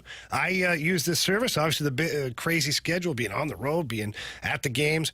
I love it. It really helps me and my family out tremendously. And then whenever I do have to get to the pharmacy, I head in there because their customer service is fantastic. They've always got great answers for me, great suggestions, and they're just awesome people over at the Medicine Shop in St. Charles. So please get there in person. Let them know Jamie Rivers sent you in. But if you can't get there in person, get there online. Visit them at stcharles.pharmacy. That's stcharles.pharmacy.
101 ESPN Sports Center. I'm Andrew Marsh. It's time for a Sports Center update driven by Johnny Londoff Chevrolet and Johnny Londoff Autoplex. City SC clinched a playoff spot in their inaugural season. Last night, they played to a draw against LAFC 0-0. City remains at the top of the West with 50 points. Then they'll be back in action on Saturday, taking on Minnesota. 7:30 start time. We'll be joined by Kyle Hiebert of City SC. He's coming up next. The Cards earlier today fell to the Brewers 6-0 after last night's 8-2 loss. We talked earlier today with Matt Holliday. If you missed that interview, make sure you go to 101ESPN.com or check out the 101 mobile app. It's all brought to you by Dobbs Tire and Auto Centers. Kyle Hiebert coming your way right here in the Fast Lane. I'm Andrew Marsh, and the Sports Center update is driven by Johnny Londoff. Find your roads and shop 24/7 at Londoff.com and LondoffAutoplex.com. Are you kidding me?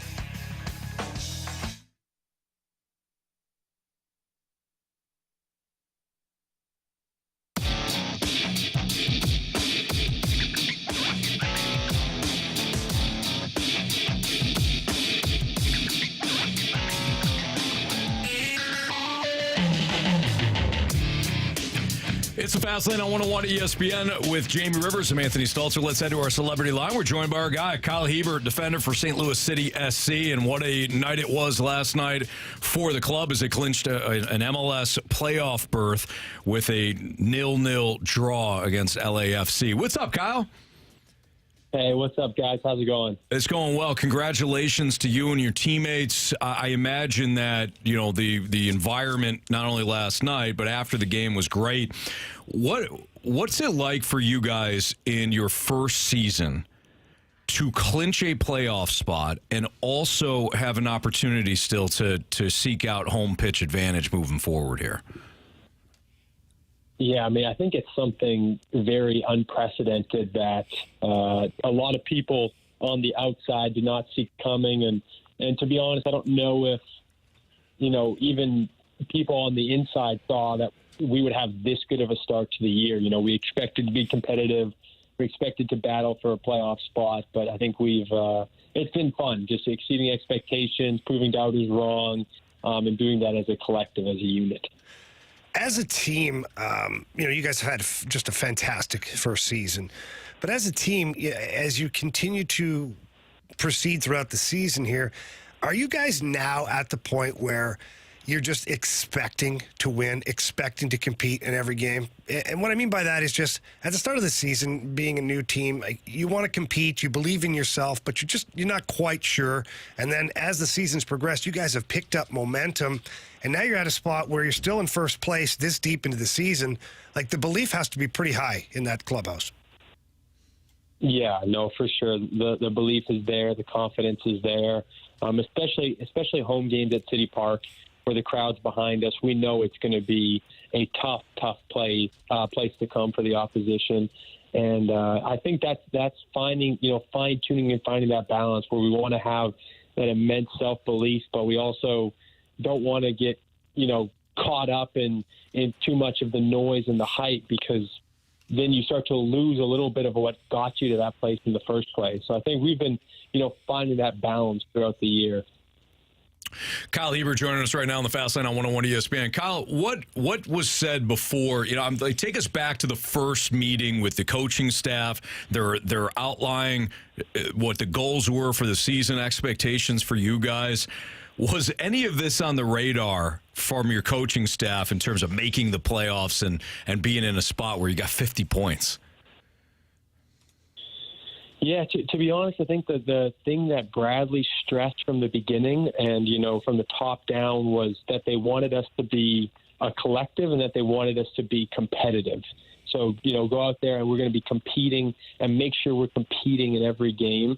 And then actually before, I think we've talked about this before, but it's fun to reminisce back on our first game of the year at Austin away. They chucked up for all of us to see all the analyst predictions. And I think maybe one of the 14 analysts didn't have us dead last in the league. And then all of their comments as well. How is this team going to score any goals? You know, it's a team of nobodies. It's a team of rejects. And so that was kind of that. I think there was a lot of competition, a lot of talent. And then that was like the last little bit of fire that started the blaze that got the season off on the right start. That's awesome. Yeah, it's fantastic. I love hearing that stuff. Also, I love hearing just some of the individual successes, too. Reading up today that Roman Berkey, who, I mean, he has been a rock star for you guys all season, but he was selected for the MLS team or all MLS team. Is that like first team All-Star? Yes, that is. He's had quite a year. I mean, I feel like we talk about him after every game, but for you guys in the locker room and just as part of the team, you know, how much confidence does it give you guys to have a guy like Roman Berkey back there in case things, you know, don't go according to plan? Yeah, I mean, he really does it all for us. You know, I find often when we end up talking about, you know, his quality with his distribution as a goalie. I think he almost maybe had an assist to Nico, you know, this last game, and then, you know, his ability as a shot stopper and goal. But then there's also the fact that we're a high-pressing team, and so we're high up the pitch, and you see him in these balls in behind, I think at least once or twice in the game. He's coming 30, 40 yards out of his goal. He's sweeping up the mess behind us, and just giving us a lot of confidence, because if you're going to press high up the pitch, you need 11 guys dialed in to being on the front foot, and that includes your goalie. And so I think, you know, I was even attuned to that last night. You know, Roman was just doing an excellent job there as well. Kyle, how much has your guys' approach changed throughout the course of the year? I know this was something that we had asked you at the first half of the season, and say, hey, you guys play a certain way. Maybe it's not conducive to the St. Louis summer heat. How much really changed, or do you guys just kind of, you know what your identity is? It's the same as it has been, and that's what you're going to roll with throughout the course of the year too. Yeah, I would say our identity, our principles, they did not change game to game. You know, within those identity and those principles, we've got room to tinker. Like, we're not a team that's saying we're going to have to be in this formation pressing, or we're gonna start pressing this high up. We can press from deeper. We can, you know, do different stuff on the ball to get a breather as well. Even though we want to be dynamic in transition. And so, you know, the big thing for us that I would say with our identity is that once one guy's like, yeah, I'm going, here's a trigger, we all want to go. And so whether that's from the top of their 18, from, you know, the top of the circle near half, from halfway in our half, like when one guy hits the trigger, that's our identity. Those are our principles. We all want to follow and be together. So from that standpoint, I would say no, it didn't change, but it was, you know, different tactical nuances were thrown in there to, you know, protect us, you know, in the heat and in those really hot months. Kyle, I want to go back to just the fans here for a second, and City Park in particular. I know that, you know, when I played, I always knew people on other teams, and, you know, you talk to each other, whether it's pregame, postgame, and you kind of chit-chat. But what is it about City Park that, first of all, that you feel gives you guys an advantage, and what is it about City Park that opposing players just hate about playing here? Yeah, I would say momentum. You know, the ability of the crowd to shift momentum, especially, I think we've seen it this year, especially when we score an early goal. And we score an early goal, and the crowd's noise is deafening. And the opponent, you know, they were feeling, you know, the pitch. The interesting part is soccer fields don't have to all be the same size. And so our field is a little bit shorter than other fields to help us as we press. But then it feels like when we score an early goal and the crowd gets behind us, for the opposition, it almost seems like the field gets even smaller and the space gets even more compressed. And I think that just takes away, you know, their composure on the ball, which aids us tremendously. I'm interested.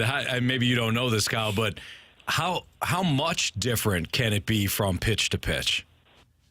And do you have to be aware of that as you go into these road stadiums? Yeah, no, you'll kind of walk on and you'll see. I mean, it's not like it varies a huge amount. I want to say, I could be wrong. Fields can be anywhere from 72 to 74 to 80 yards wide. and then anywhere maybe from like 114 to 120 yards long. And then you have fields within, it's something like that with those specifications. You'll walk onto certain fields and you go, oh, this feels narrow. And usually you check for narrowness, you'll check where the 18 ends. There's a white hash from the corner flag that shows, okay, this is 10 yards from the corner flag. And then how close that is to the edge of the 18-yard box, which is 44 yards wide. That's your big indicator of, oh, this field is wider or less wide than other fields. And then lengthwise, you're usually, that's more like just looking. I don't have a specific measure for that, but you can kind of get a feel for that as well. That's cool. Kyle, great stuff, man. We appreciate you coming on. Congratulations again to you and your teammates for clinching a playoff spot last night, and we're certainly looking forward to Saturday's match when you guys take on Minnesota, and hopefully we get a chance to talk to you again soon here in the Fast Lane. Awesome. Thanks, guys. I appreciate it. Yeah, thanks, Kyle. We appreciate you. Kyle Hiebert here in the Fast Lane on 101 ESPN. That's pretty cool. Your playoff team, baby. Playoffs. All right. But that was, Jamie, I remember you talking about that with the different ice dimensions, too. Oh, yeah. When it came to the NHL. I don't think it's the same way now. No, everybody now has a standard rink. Yeah. But back in the day, like the Boston Bruins, Buffalo Sabres, they had Toronto Maple Leaf Gardens. Like some of these places, the Boston Garden used to feel like you were playing inside of like this studio. Really? And they'd have just knuckle draggers everywhere. You had nowhere to turn to, no time to think. No time to run. Oh, nothing. Yeah. I mean, Chicago, too, the old stadium, it's just everything was different. And some days, man, you get out there and you're like, oh, boy, there is nowhere to hide out here tonight. Yeah. Doesn't matter how fast you are, you're going into the boards tonight on a regular basis. So it made a big difference, but they built their teams to accommodate that way. So what's interesting about what Kyle says is that this team was kind of built for the design of their pitch, too. Mm-hmm. And what I mean by built is players plus systems to accommodate, to make it feel really bad for the opposition. It kind of explains a little bit of the 10-3 here at home. Yeah, as far as that is a big advantage. Right. This is why guys like Taylor Twellman on the Balloon Party talk about all the time that if City SC can get that home pitch advantage throughout the playoffs, like it's not crazy to think that they might have like some serious success. We need to like nickname it Death Valley, or something. Death Valley. Yeah. Just want Death Valley. Hell's Kitchen or something. Hell's Kitchen. Okay. All right. Welcome to hell. Welcome to hell. We'll be your tour guide. I mean, I don't hate it.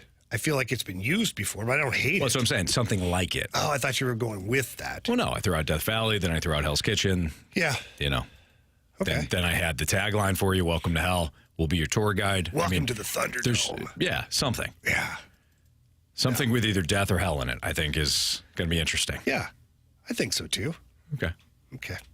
I feel that you're lukewarm on it, kind of like I'd like clear something camp. Original. But I'll keep working out some ideas to pitch to you. Work it out a little bit.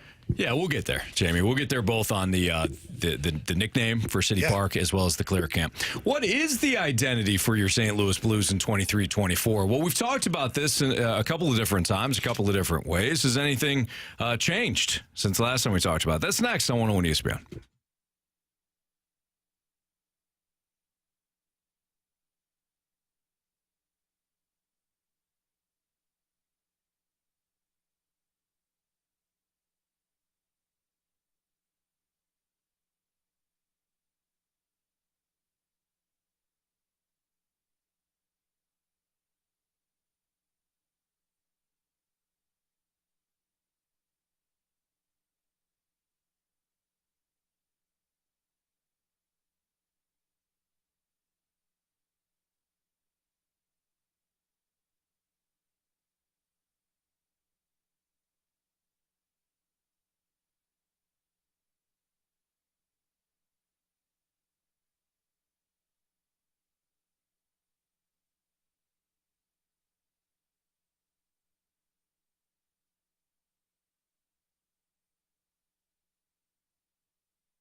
Craig can explain this. It has to be based off work ethic and consistency and pride.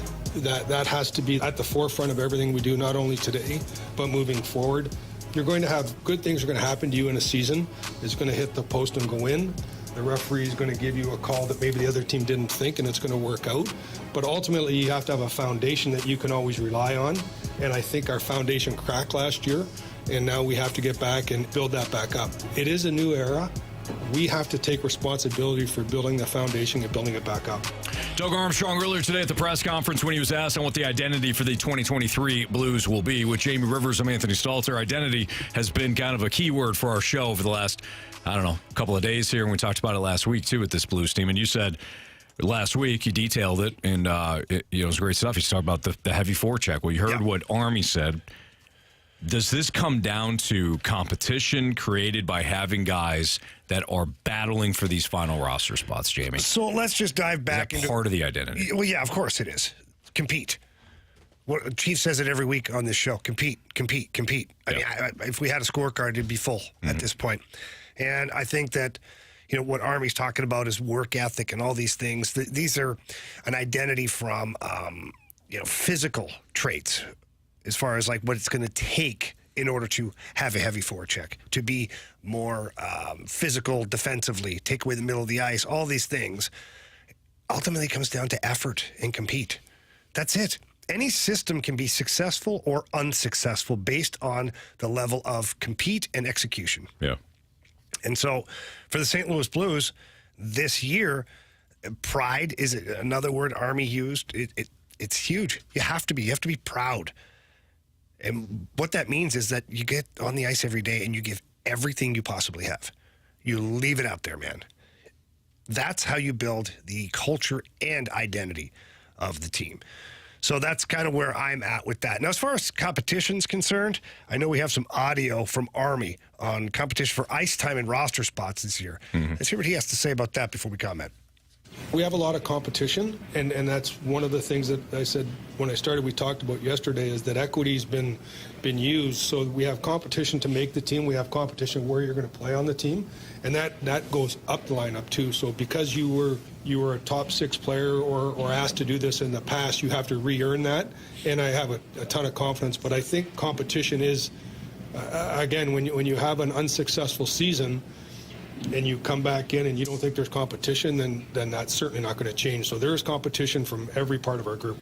That's the biggest thing right there. And Army said something last week in talking with him. He said it before, but he doubled down on it. He said, listen, the players have lost their equity with the management and coaching staff. And all he means by that is what you did before no longer matters. Yeah. So maybe it held water last year. Maybe you got an extra opportunity. Maybe you got an extra power play time because of what you did before. Maybe you're on the penalty kill because of what you did before, because we know what you really are as a player. Army said that all bets are off, that this year they're rebuilding their equity right now. It started today. And I think that that's important. I think they have to hold strong with that, because the moment they bend or break on that, that's when you lose that competitiveness throughout your roster. That's when you lose some of the guys that think at that point, well, there's no chance I'll ever get on the power play. It doesn't matter how many goals I score. They just keep playing so-and-so, And that does happen. It does. So the Cardinals, if you hit, you play, that whole motto for Army and Chief, I think it's if you compete, you play this year. And there's lots of flexibility within that lineup. We talk about the depth. The fourth line is a third line on most teams in the NHL. So if you're going to move guys up and down your lineup, this is the year that they can do that. They have the staff to do it as far as the players are concerned. And you have to have that mentality. You have to have that compete-first mentality if you're going to turn things around, even in the slightest, let alone make the playoffs. We do need a new Gauntlet contestant, so if you want to text in now to 314-399-9646. Again, 314-399-9646 is the Air Comfort Service text line. Text in now just the word Gauntlet if you want to play in the Gauntlet, and you can take on either Marsh, Jamie, or myself coming up in about 5 minutes or so. But, Jamie, I think that when it comes to the players being on the outside looking in, based on previous play and all that, there is a bit of a, even though the roster is the same in a lot of regards, there is kind of a clean slate for Chief, and I'm kind of excited for that. Because he now, sometimes you when you're winning a lot, You're winning, you're winning, winning. You don't have a lot to coach. You don't have a lot to teach. But when you lose, it goes back to what Matt Holliday was saying earlier about when you're struggling, then you're almost more understanding or accepting of coaching. So he could point back to last year and say, this wasn't good enough on all fronts. We need to get better in this area. Did you guys like missing the playoffs? Because I didn't. And you can almost wipe the slate clean that way. So I'm excited to see what this coaching staff does this year. Yeah, I am too. And I think that Chief is all business. It's not that he hasn't been all business before, but there's just something different going into his season following a season that wasn't successful. Mm-hmm. There's something there. And Chief is a competitive dude.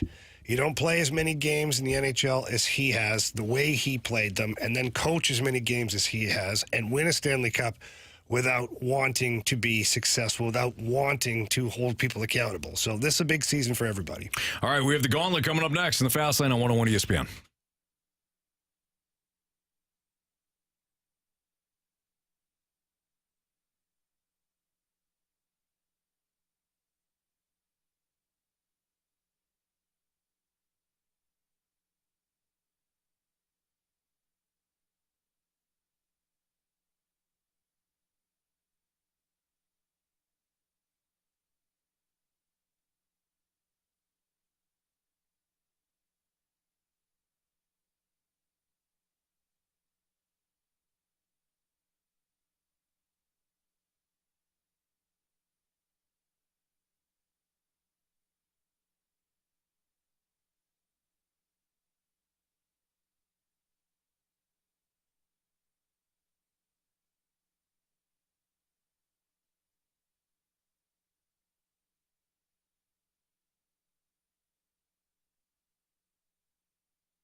categories, one challenger.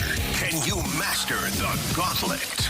Brought to you by Master, your hometown source for business communications for more than 30 years. Visit masstour.com. Time for the Gauntlet here in the Fast Lane on 101 ESPN, where it is 4:02. Your time check is brought to you by Collection Jewelers, an officially licensed Rolex jeweler. We welcome in Matt. What's up, Matt? Oh, not a lot. How are you guys doing? We're doing great today. First time in the Gauntlet? Yes, sir. All right, excellent. We'll welcome into the show. Appreciate you listening. Would you like to take on Andrew Marsh, Jamie Rivers, or me in the Gauntlet today? I think I'm going to go Jamie since he got the call up to the big time with the Blues. Oh, wow. There you go. You're gonna take down the big dog. I like it. Yes, sir. All right, Matt. Good luck, buddy. Thanks, Jamie. All right, Jamie's gonna make his way into the cone of silence. Matt, go ahead and tell Marsh to spin the wheel. Let's see what you get today. Spin the wheel, Marsh. What are we hoping for, Matt? Not hockey. Not hockey. Got 3 different categories, and the damn wheel spun hockey. Oh. Yeah. All right. Sorry about that, Matt. So, Marsh is going to get the questions here for us. Get the launch codes. Jamie's in the cone of silence. 4 questions. Thank you, Marsh. 4 questions. Of course. To Matt. 4 questions. Same 4 questions to Jamie. All hockey. If you need the options, Matt, those questions are worth 1 point. If not, those questions are worth 2 points. Are you ready? I'm ready. Who played in the most games in NHL history? Who played in the most games in NHL history? So I'm going to need to score high here since we're against Jamie in hockey. I'm going to shoot Dominik Hasek. Okay. Final answer? Final answer. Question number 2. Who was recently announced the captain of the Winnipeg Jets? Options. Is it Adam Lowry, Josh Morrissey, or Mark Scheifele? Adam Lowry. Final answer. Question 3. Ken Hitchcock coached the Blues, the Stars, the Flyers, the Oilers, and which other team? Thinking Blackhawks, but options. Sharks, Blue Jackets, Flames. Good thing I asked for the options. Let's go Flames. Final answer? Final answer. Question number 4. Current Seattle Kraken Philip Grubauer began his career with which team? Options. The Carolina Hurricanes, the Colorado Avalanche, or the Washington Capitals? Washington Capitals. Final answer. All right, we'll bring back Jamie from the Cone of Silence. Matt, how you feeling? Oh, not great. Not great. Okay. The wheel didn't do you any favors here. Rarely does. All right, Jamie's walking in right now. He's putting on his earbuds. Jamie, how's the Cone of Silence? It was active today. Yeah. Sat down to talk to Mike Ryder. Then Matthew Chambers came in and discussing some events that we're going to be doing and some stuff for tomorrow night. Blues. And Brews. Yeah. We're giving away a Jordan Kyrou signed jersey tomorrow. Shut the front door. Yeah, so a lot of corporate stuff, Anthony. It's Yeah. a little bit above you and me, for that matter. Fair. All right, Jamie, you ready? Oh, how'd Matt do? Oh, you better pack a lunch. Okay, all right. Your category today, Jamie, is hockey. Really? Yep. Oh, boy. Question number 1. Who played in the most games in NHL history? Who played in the most games in NHL history? Wow. The most games in NHL history. Okay, so the easy one you think is Gordie Howe. But I'm wondering if your guy, Mr. 3000, I wonder if he got in there. Yager. Sorry, Anthony. Oh, man. You'd think I'd know this. I really don't. I know the options. It's going to be Gordie Howe, like Jaromir Jagr, and like Mark Messier or something silly like that.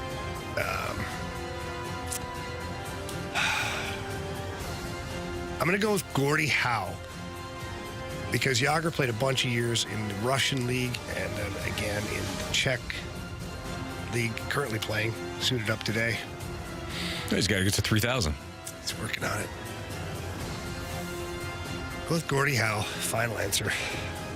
Question number 2. Who was recently announced the captain of the Winnipeg Jets? Oh, my God.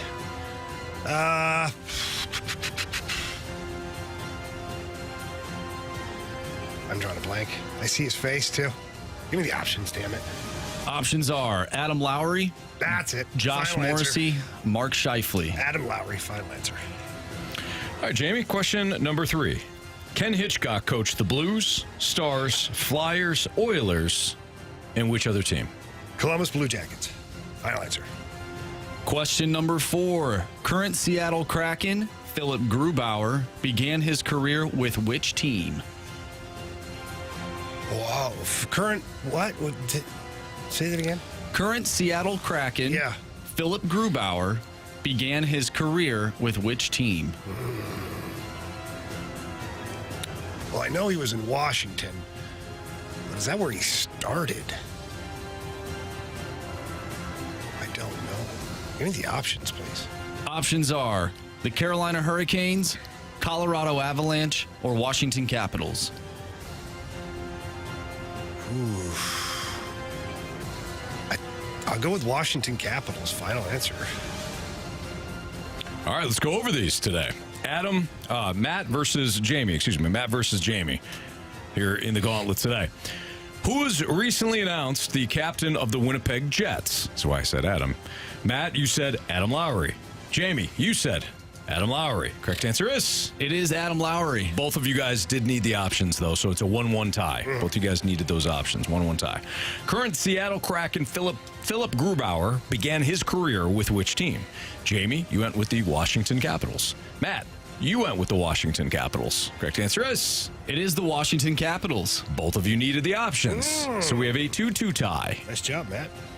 Ken Hitchcock coached the Blues, Stars, Flyers, Oilers, and which other team? Jamie, you went with the Columbus Blue Jackets. Matt, you took the options. You went with the Flames. Correct answer is? It is the Columbus Blue Jackets. So Jamie's got a 2-0 lead. It comes down to this. I'm sorry, a 4-2 lead, a 2-point lead, I should say. Who played in the most games in NHL history? You both have different options. You both decided not to use the options. You both have different answers. Oh, okay. Different answers. Excuse me. I think I said options twice there. Yeah. You both have different answers. Neither of you used the options. Jamie, you went with Gordie Howe. Matt, you went with Dominik Hasek. If it's Dominik Hasek, Matt ties Jamie, and we're going to a walk-off. If it's Gordie Howe or literally anybody else that has ever played hockey, Jamie wins today. Matt? You have chosen poorly. You lose. Not today. Jamie won 4-2. Did your guy Yogs? It was Anthony's guy, Patrick Marleau. Schnooks. I forgot about that. You know what? Now I wish I would have taken the options. That would have jarred the hamster in the wheel. You were right. It was Gordie Howe, Jaromir Jagr, and somebody weird, right? Or crazy, or whatever you said. That you don't think of a lot. And Patrick Marleau. Of course, your guy. It's not my guy. Yeah, Sharks captain for years. Two of Anthony's guys on the list. Okay. Matt, you got your 4-2. Sorry, bud. No worries. Look forward to hearing Jamie for the Blues games anyway. Thank you, go. Matt. Good I man. appreciate Thanks, it. Matt. Have a good Thanks day, for listening. bud. Thanks, bye. All right, there you go. Nice job, Jamie. That was closer than I thought it was going to be. Yeah, some of those are tough. Yeah. Like when you talk about players where they play, sometimes you forget. Like a lot of people forget that Braden Shin was an LA King. Oh, was he? Yeah. Like then they don't think about that. You don't. If a guy's got like. We did learn that though in the Gauntlet. Yeah. We did. Mm-hmm. Yeah. If somebody has a game played, like even 2 games played somewhere random, then they get traded or whatever happens. Sure. Sometimes you don't remember that. So. It's tough to remember that. Very tricky. It's very sneaky. Very sneaky. Very sneaky. It is difficult though when you have a guy that's played 3,000 games. Yeah, to not to not think choose it's him. Yeah, exactly. He's definitely played 3,000 games in his life. That's what I thought you guys were asking me that day.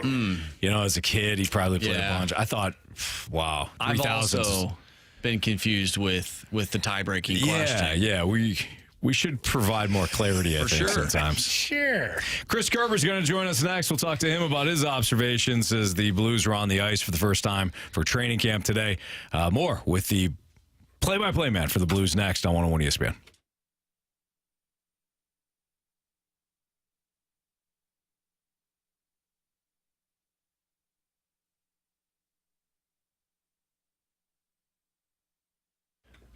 If you're looking to remodel your kitchen or your bathroom and you're not really sure where to go, well, let me help you. Head over to E&B Granite.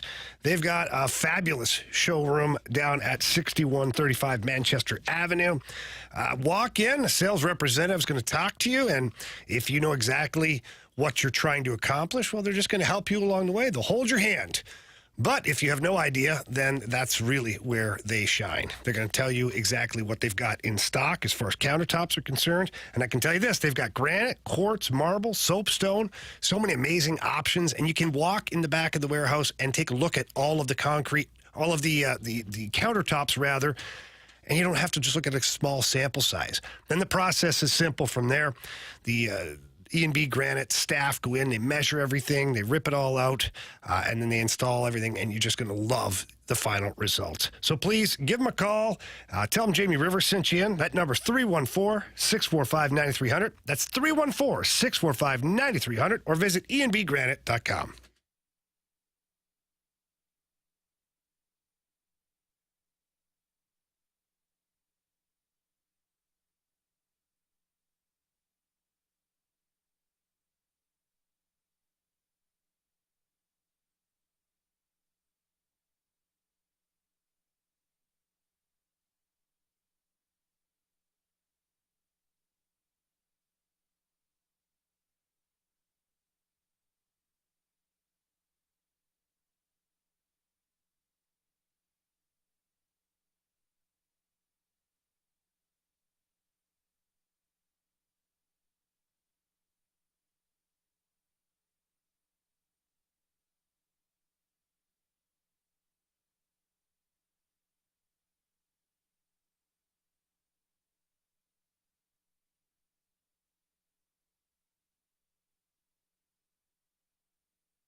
Blues got things going today with their first training camp practice. With Jamie Rivers, I'm Anthony Stalter, it's Fastlane on 101 ESPN, and joining us to talk about the Blues is the play-by-play man for your St. Louis Blues right here on the Blues Radio Network 101 ESPN. He is Chris Kerber. What's up, Kerbs? Anthony, how are you guys today? Have you been on like cloud nine all day today, Kerbs, with their actual hockey being played in anticipation for the new season? Yeah, it's a little reminder how close it is, how much work you got to get going with us, broadcasting the doubleheader over the weekend on Saturday, which is good. And but yeah, it was great to see and go into the room and talk to some guys and kind of get a feel for the excitement that they have right now, and that really pumps you up. Curbs, a lot is being talked about with this roster, and Army on record today saying that there's active competition for roster spots from a sense of within the group more so than outsiders coming in. But there are certain guys like Nick Ritchie, who's outsider looking in right now, looking for a roster spot. In your opinion, how much competition do you think there truly is? I think there is legit competition, in my opinion, for I think 3 forwards and 2 defensemen. The way I look at it, because as much as you want to say, and by the way, what Army said to the media today, he said pretty much the exact same thing to the players in the player meeting last night. So, it's the one thing about Doug Armstrong. He doesn't mince words to anybody, and he wants to see competition. And I talked to Jake Neighbors about just even the intensity of day one today. But if you really look at the numbers, our Army can say, okay, look, the top 6 is set. Okay, well, does that mean Braden Schen's on the wing in the top 6 and Kevin Hayes is in the middle? Because if Braden Schen's in the middle, then the centerman on the third line with Kevin Hayes is set, right?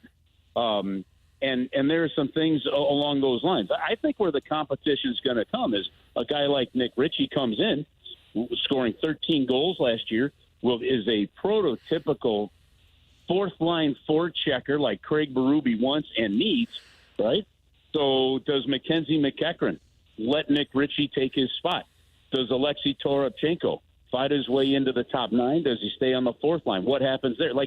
There's going to be some competition, and I do think in the end, there may be a player or two that are on one-way contracts that think, okay, this is great, I got a one-way contract, that still could find themselves on waivers and potentially in the minors. Curbs, Jamie was talking about this yesterday. I found it interesting because Jamie was talking about some of the comments maybe made by Doug Armstrong about, last year when this team had a lot of guys on expiring contracts, it may have led to some of the issues that we saw. Maybe not early on, but as the season started to wear on, that the guys playing on one of your deals, they start thinking about, okay, well, I'm still about the team, but I also need to get my points so that, I get a contract in the offseason. What are your thoughts on that? I think that there is something to it. I get the sense in talking to both Doug and talking to Craig Berube about this, that in the end, when they did their full assessment and kind of entire debrief of the season, was that the only factor for the way the season, unwound?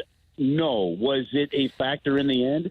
I think in the end they decided that yes, it was, and the way the comment was made to me was we might have underestimated that impact a little too much, and because in the end, remember how that season started, and they're trying to give Robert Thomas more playing time, and Ryan O'Reilly's not getting it, but then not getting some of that ice time, but then to turn around and to get back to 500 happened when they gave Ryan O'Reilly that ice time. The roles never truly got defined last year. And that's an unsettling thing, I think, for a player that's on an expiring contract, especially if they're thinking, hey, this is my last one and it could be 5 to 6 or whatever. I think this year, the fascinating part to me, Anthony, is going to be you still have some scenarios like that. Now, it's not to a Ryan O'Reilly and to a Vladimir Tarasenko and to an Ivan Barbashev, but it is to a I keep saying Sammy Kapanen. That was his dad. It is to Kasperi Kapanen. It is to Jacob Barana. And we are going to decide whether or not we're saying Jacob or Jakub yet. We're going to ask him to get that one settled. But the point is I think Craig Berube also said, look, one of the things he learned, and Gene, you were in a meeting when we asked him about this, one of the things he learned is he might handle some things differently. And he didn't want to get into specifics in terms of exactly what. I do think that one of the areas he was talking about was, hey, look, I'm not going to worry about players' feelings too much. If somebody's not performing, I'm going to handle it a certain way, and I don't care if people get mad at me. And I think that we will see whether or not, like as this season rolls on, successful or not, we'll see which exactly of those lessons, were learned from that scenario last year. Yeah, I agree. And Curbs, we do. I don't know if we have it on a direct record, but Jacob Verana did cut a spot for us here at 101 ESPN, and he called himself Jacob Verana. So yeah, I say that's key. I'm going to lean that way. I know talking to him last year, he did say that everybody calls him Jacob. He likes Jacob, but, the real pronunciation is Jakub, but nobody calls him that. So I don't know. Yeah, I think we're going to end up sticking to Jacob. Curbs, another storyline for this club this season is where does Scott Perunovich fit in? And obviously with Torrey Krug going down with an injury, it looked like there would be a window for Scott Perunovich to kind of get maybe more of a look in a lot of situations that Torrey Krug would play. Krug back out on the ice today. Army says that that's come along really well. In your opinion, is there a scenario for an extended period of time where you could see Perunovich and Krug in the lineup at the same time? It's hard for me to see that. It's hard for me to see that when you've got more size in Callie Rosen, you've got more size in Tyler Tucker and Robert Bortuzzo. So my initial gut, Jamie, and this is one you really wish you had the crystal ball on, right? And I did shake, my daughter's Magic 8 Ball the other night on this one, and it didn't help either. It said ask me later, right? Of course it did. Yeah, perfect answer. Try again later. So, but I think the challenge is if you're going to assume that the top 4D are set, and the top 4D being Leddy, Krug, Falk, and Parayko, okay, you've got Scandella in there, okay, as a number 5. That leaves you with Bortuzzo, Tucker, Rosen, Perunovich, all battling for number 6. Now, as you well know, injuries tend to sort this self out, and most NHL teams seem to use 9, maybe 10 defensemen at any given year. So there will be opportunity, but how much of that opportunity is there may truly depend on the health of those other defensemen, number 1, or a move made by Doug Armstrong that opens up a spot. And I'm not convinced that a move defensively isn't going to be necessary just because of the one-way contracts and how many defensemen they've got. I think they need to have the youthful toughness and, maybe a little cockeyed look every now and then of Tyler Tucker in that lineup. Perunovich is a power play player, that has to be a quick puck-moving defenseman. And he's such a nice young man and a good, loyal, individual. The hockey smarts are there, obviously, having won a Hobie Baker. It's just he's going to have to really fight hard to get that chance, and then still may need a little luck on top of it. That one's a really hard one to handicap. Curbs, are you ready to do? You mentioned this before. Are you ready to call the 2 games there? Game 1 pregame 12, game 2 pregame 6 o'clock right here on 101 ESPN on Saturday. I mean, this is going to be fun, or Sunday, I should say. Yeah, this is actually kind of cool because it hasn't been done in the in the history of the franchise here. So with the split squad game, the 2 o'clock game here in St. Louis, and then the 7 o'clock game in Wichita. Joey and I are staying behind and doing the first game. Alex Ferrario is going to do yeoman's duty. He's hosting pregame, right? We're going to bridge the gap with more hockey talk. So it'll be basically from 1 o'clock all the way through the second game, straight hockey on 101 ESPN. And then Andy Zilch, a St. Louisan that's called about 10 years of minor league hockey. Andy's going to do play-by-play of the game from Wichita. Matt Lashoff is going to be the analyst for that game. And it'll be fun listening to those two work together. So a hockey doubleheader on Saturday to kick off the preseason, I think, is pretty doggone cool, and is exactly why, we are on 101 ESPN because of those opportunities, and why extending that deal with them for 5 years was so important to both sides. I think it just does a great service to the hockey fans in St. Louis. Curbs, lastly, Blues and Brews tomorrow night. We're excited. Fastlane's going to be down there broadcasting from 2 to 6, and then obviously all the festivities to follow. For any of the listeners right now who haven't purchased a ticket yet, what can they look forward to seeing tomorrow night? Yeah, go to stlouisblues.com, get your tickets for this. They're only $20. Get a free Bud Light or bottle of water. With that, there's giveaways of T-shirts, some hats, and other things. It's just going to be a celebration. fans may remember the icebreaker events that we've done at Ballpark Village, and this is going to be that. There's a ton of people already coming. The parking is easy. The backdrop is going to be the brewery, which is just fantastic. Bud Light's a fantastic sponsor of this. We'll have Marquise Knox playing.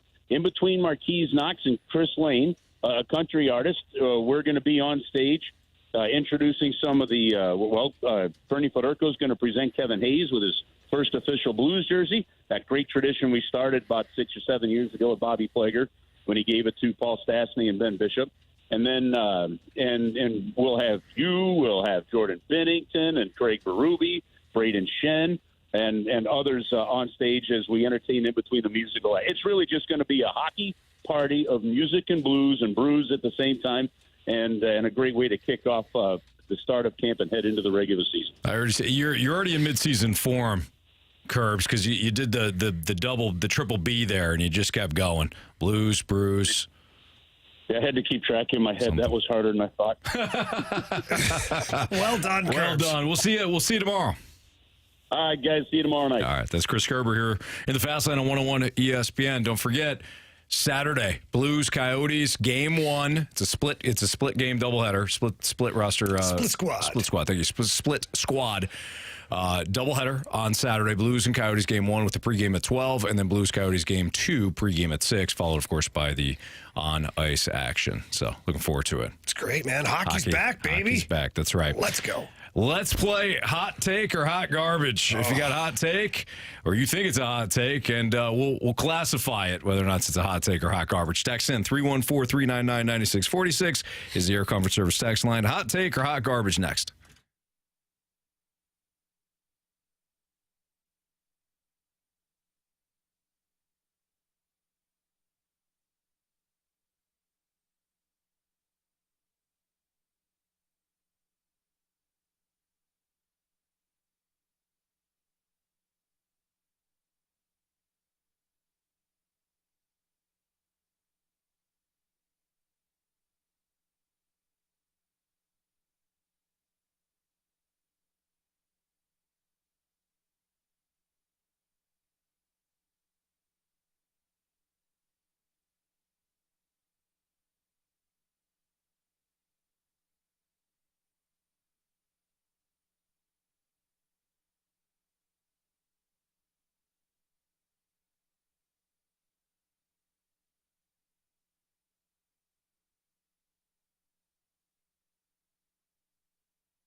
101 ESPN Sports Center.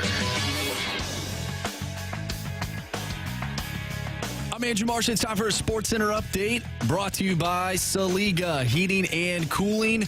City SC, they clinch a playoff spot in their inaugural season. Last night, they played to a 0-0 draw against LAFC. We talked with Kyle Hiebert earlier today. If you missed that interview, make sure you go to 101ESPN.com or use the 101 mobile app. You can find the interview there as well as our full show. You can also find our interview with Matt Holliday as well as Chris Kerber. So once again, if you missed those, make sure you go to 101ESPN.com or use the 101 mobile app. After losing last night 8-2 to Milwaukee, the Cards fall to the Brewers once again earlier today, 6-0 the final score.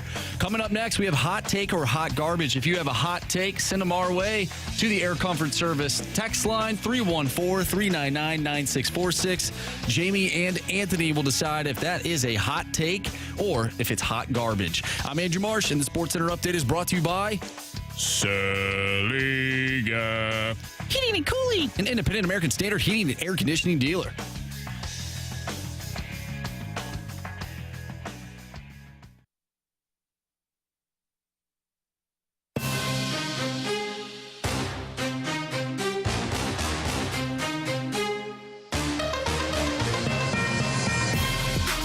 As Marsh just noted, time to play Hot Take or Hot Garbage, 314-399-9646, or you can check us out on our YouTube channel. We're back, baby. We're back at 101 ESPN STL if you want to watch us on YouTube. Marsh, go. Yes, Hot Take. This is the last season we see Justin Fields as a full-time starter in the NFL. I don't think that's hot garbage at all. I think that's a hot take. I think it's possible. If he doesn't show that he's developing into a passer, yeah, he'll be on an NFL roster. But you think about quarterbacks that were number 1 overall picks or number 2 overall picks that had a difficult time becoming full-time starters again in their next spot. Marcus Mariota comes to mind. He was dumped by the Titans. He goes to the Raiders. He was used almost like a gadget guy for a little while. Goes to the Falcons last year after they traded Matt Ryan to the Colts, and he still didn't finish a full season because they were like, okay, you're done. We've seen enough here. So I don't think that's hot garbage at all. If Fields does not show that he can be a passer, Jamie, what more can teams do? Yeah, that's a dumpster fire, by the way, right now up in Chicago with the Bears. So much going on there that, honestly, my head was spinning trying to keep track of everything. And at this point, if I'm the Chicago Bears, I'm tanking. I'm tanking this season. Justin Fields is not the guy. He's not the guy. You tank, you go get that number 1 pick, and you go take what's his name from USC, Caleb Williams. Provided he comes out, yeah. Money does a lot of crazy things to people. Picking money now. True. Yeah. But that would be my play. Then Justin Fields, you just move on from him. Like, this is not working. Well, you turn him to a team that's desperate, and there's going to be plenty of them. Well, there'll be enough teams that need a quarterback at some spot, and somebody always feels like they can reinvent the wheel. I can fix them. Oh, yeah, always. You're going to get a team that's, we can fix them. Our coaching staff. They know what they're doing. So, hot take on that one. Yep. From the 618, hot take or hot garbage, Miles Michaelis is your 2024 ace. I feel like there's a little stank on that one. Wow. Let's hope not. Let's hope that's hot garbage. Okay, so let's define ace. Is he starting opening day? He can't be, Anthony. He can't be. Who is going to? But it can't be him. It can't be. If he is starting opening day next year, it's because Mo and the DeWitts failed miserably. That's correct. I don't like where you're headed. If they sign several mid-range starters, opening day or Cardinals home opener?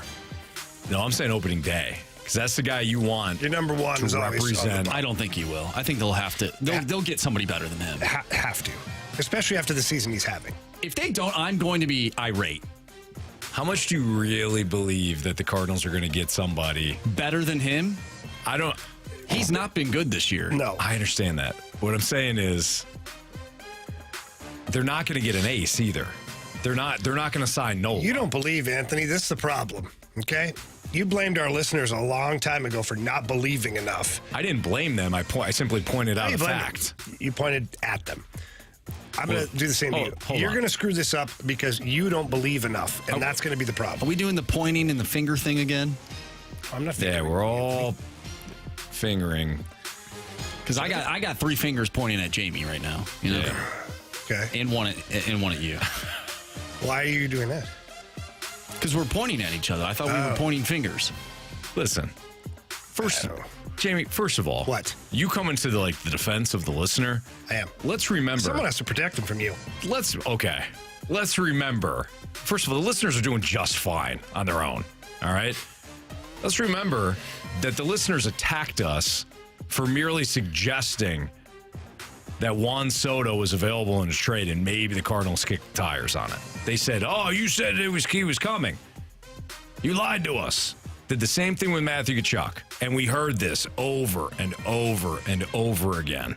So finally, I stepped up. And I put the blame right back on them. Oh, boy.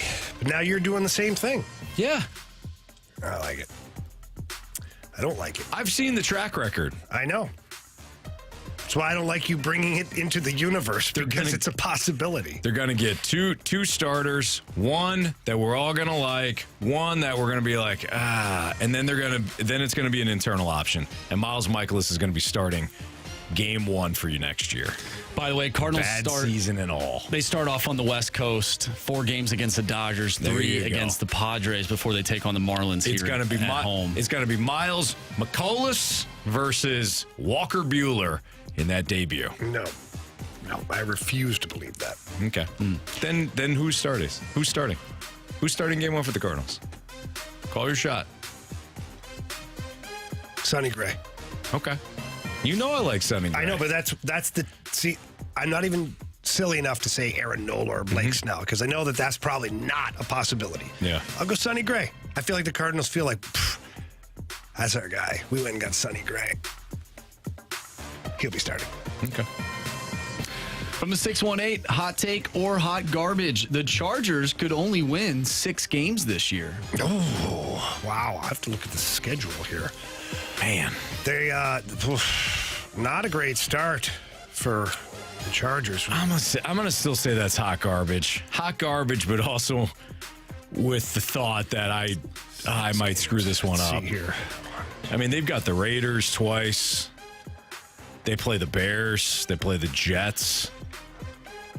They play the Patriots. They give the Chiefs trouble, so maybe they split the 2 games with the Chiefs. To me right now, as I look at it, they've got 9 wins that's 9 obvious ones that I see. 9 obvious ones? Well, I think they'll beat the Vikings. Okay. They beat the Raiders. Cowboys, Chiefs, I think they lose both of those games, even though they give them fits. And you get the Bears, that's a win. The Jets is a win. I think the Lions is up for grabs. I think they beat the Packers. They beat the Patriots, the Broncos, the Raiders, the Broncos again. That's right. They got Denver twice. That's right. Yeah. So I think they get to like the 9 that are like, I'd be willing to bet those games, like in a pick'em style, that they'd win those games. The problem for them is they got Denver in the back half of the season. I can see Denver slowly improving. Really? I see them getting worse. Russell Wilson is terrible. He is terrible. He threw a Hail Mary the other day. He's terrible. The 2 turnovers were bad. I mean, bad. Even Sean Payton at one point, he looked at me through the camera. And was like, I had no idea he was this bad. Yeah. I wouldn't have accepted this job had I realized he's this bad. From the 314, hot take or hot garbage. The Toronto Maple Leafs will win a cup before the Edmonton Oilers do. Wow. What do you think, Jamie? With all the Maple Leafs curseness? I don't know. Yeah. I say no. Wow. I think it's hot garbage. Before the Oilers? I mean, this could be by the time the Clear It Camp comes out before any of these teams win a Stanley Cup. It's a hot take. It's a hot take. The Maple Leafs roster overall is much better than the Oilers roster overall. If the Oilers got a legit goaltender, though, I mean, they have 3 of the top dogs in the hockey. Goaltending was fine last year. Okay, well, obviously you know the Oilers better than I do. But when I look and I see decor, it's terrible. Okay. I mean, when I see McDavid 1, Draisaitl 2, and then Nugent Hopkins about 13 and goals scored, they're gonna be explosive no matter they got what. Evander Kane too. They've got a lot of really good pieces. Connor Brown is in that lineup now too. Offensively, they're that team that can outscore you at will. Yeah. But defensively, as we saw in the postseason, their decor is not good. Darnell Nurse did not have a great season last year either, so that didn't help. They've got about 2 defensemen on that roster that I think are bona fide NHL defensemen. Yeah. The rest, not so much. So that's where they got to improve. Do you think it comes down to the coaching of both teams?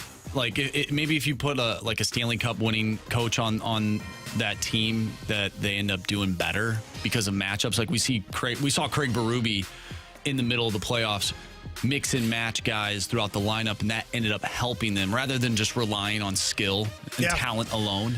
Both of these coaches are young guys. Yeah. Both learning a lot on the fly.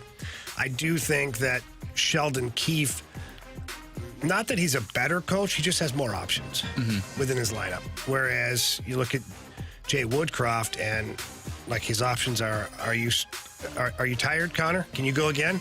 Hey, Leon, can you give me another shift? Like, that's his options pretty much. Yeah. When he looks down at the back end on the blue line, if it's a close game or a 1-goal game, he's panicking. He doesn't have a whole lot back there to help protect the lead.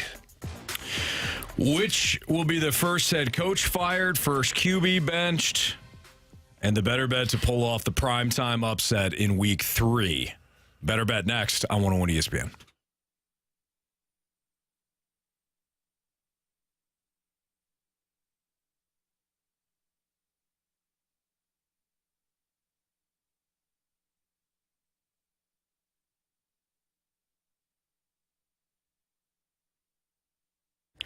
If you're a home seller right now, I have good news for you. The market is still in your favor. However, now between all the things that are going on, it's the time to make sure you have the right agent. And that agent is Gloria Liu with Your Home Sold Guaranteed Realty. With the market being as crazy as it is, it sure would be nice to have buyers. Gloria Liu has the buyers. She got thousands of ready buyers in her exclusive database. All that does is create a higher demand for your property and more money for you overall at the end of the day. She also has other options for you, whether it's cash offers or choosing the closing date. I personally like the guaranteed sales, where Gloria sits down with the seller and they agree upon the sales price, and Gloria will sell the home for that price, or she buys it herself, and she guarantees all of that in handwriting. So please pick up the phone, call Gloria Liu, tell her Jamie Rivers sent you. That number, 314-325-6888. That's 314-325-6888. Or you can visit GloriaHasTheBuyers.com. Conditions do apply. Gloria and the seller must agree on the price and possession date.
Let's play Better Bet here in the Fast Lane on 101 ESPN. What do you guys think? The Better Bet, first coach to be fired, Brandon Staley of the Chargers or Matt Eberflus of the Bears?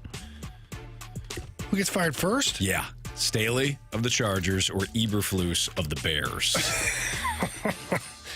Who do you got? Well, the walls are starting to crumble around Matt Eberflus. I mean, my goodness. And it might be the FBI kicking them in. Well, that's on the other side of the ball. It's still part of his coaching staff, Anthony. For those that don't know, the FBI raided the Bears defensive coordinator's home earlier either this morning or yesterday. He had resigned yesterday. He's the Bears defensive coordinator. And, FBI apparently found some things. Nobody knows what they were, but apparently found some things that will likely keep him out of the coaching ranks for forever. Yeah, highly sensitive material is what they called it. Yeah. So I don't know. Alan Williams is the name. Don't know what they found, but not great. That's for sure. So I think it's Eberflus. I think the Chargers are going to look at Brandon Staley and go, you have a season here. You have a really good team. I could see him being fired towards the end of the season. I could see Eberflus going halfway through. I mean, what would be the advantage of firing Staley right now?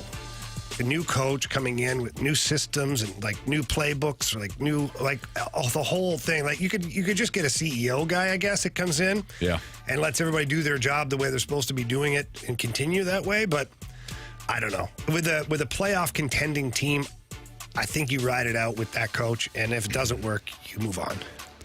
I think it's Brandon Staley. That team is more. They're in a better spot to compete than the Bears. I think the Bears at this point, you have Justin Fields who seemingly can't throw the ball downfield, doesn't know essentially what to do. Neither does his coach. I think neither does the GM. I think that organization ends up wiping the slate clean heading into next year.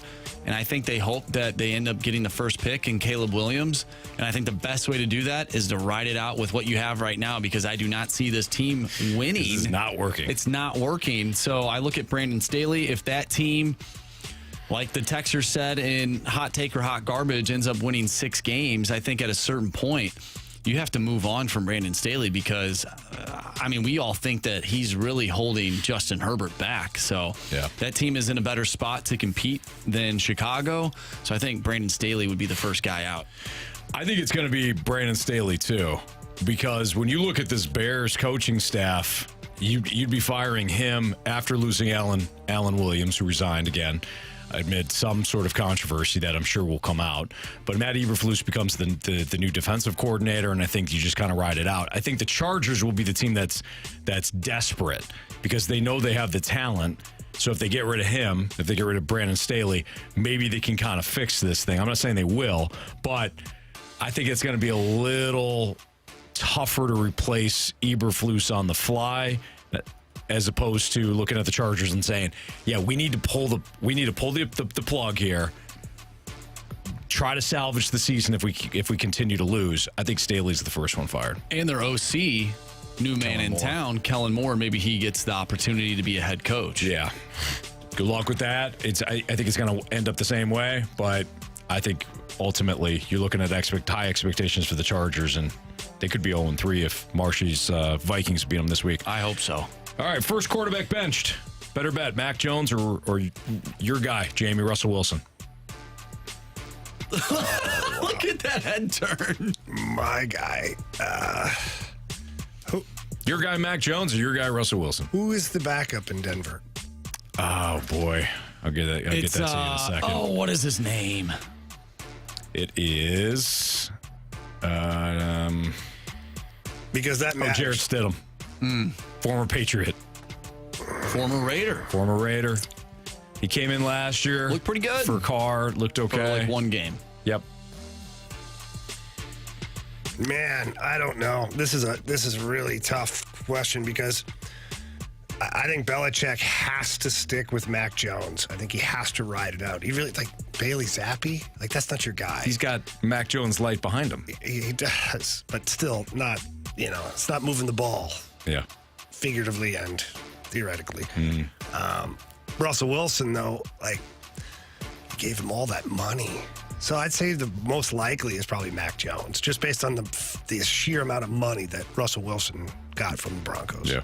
I'll say Russell Wilson. I don't think Sean Payton is a no-nonsense guy. Plus, Mac Jones didn't look too bad in the second half of both of those games in the first 2 weeks. So I think the Patriots could look at that and say, okay, what can we do to maximize Mac Jones, not only for the second half, but in the first half as well? And we mentioned it earlier. He was either earlier this week or last week. No, it had to be earlier this week, that when he's in shotgun and sort of in that 2-minute drill, he seems to get in a rhythm and he feels a little bit more comfortable. So I think if they can play to that through the entire game, I think he could have a lot more success compared to Russell Wilson, who's just been garbage. I don't think he's been that great. He's terrible. He's terrible, as Jamie said, and unfortunately for Jamie, that's his guy. No, it's not my guy. It never has Loves been. him. Always has. It's something. I've never liked him. Mac Jones. I think it's going to be Mac Jones. He said I think it's going to be Mac Jones. Mac Jones will be the first QB benched, at least over those two. I think when you look at the Patriots, I mean, the defense has given the Patriots the ball, the offense, and Mac Jones the ball with an opportunity to win the game the last 2 weeks. I'm not saying it's great position, but Tom Brady made his career on getting the ball last and winning the game. And Mac Jones and nobody's Brady, but I think when you're Belichick and you're looking and you're like, hey, we got you to a point where it's a one-possession game. Go win us a game. He didn't. So I think it's going to be Mac Jones eventually. Better bet to pull off the primetime upset in Week 3. The Bucs over the Eagles on Sunday Night Football. The Bucs hosting the Eagles on Sunday Night Football, or the Rams over the Bengals on Monday Night Football. Wow, I think it's the Rams. I don't think they win, but I think it's a better bet. The Bucs have played fine. Baker Mayfield has been okay. I don't see them beating the Eagles. I don't care where they're playing that game. Yeah. Whereas with the Rams, the Bengals have been not good. They're at risk. So I could see the Rams pulling the upset off. I agree with you, Jamie, and I agree with you, Anthony, because I know exactly what you're going to say. I'm going to go with the Rams over the Bengals.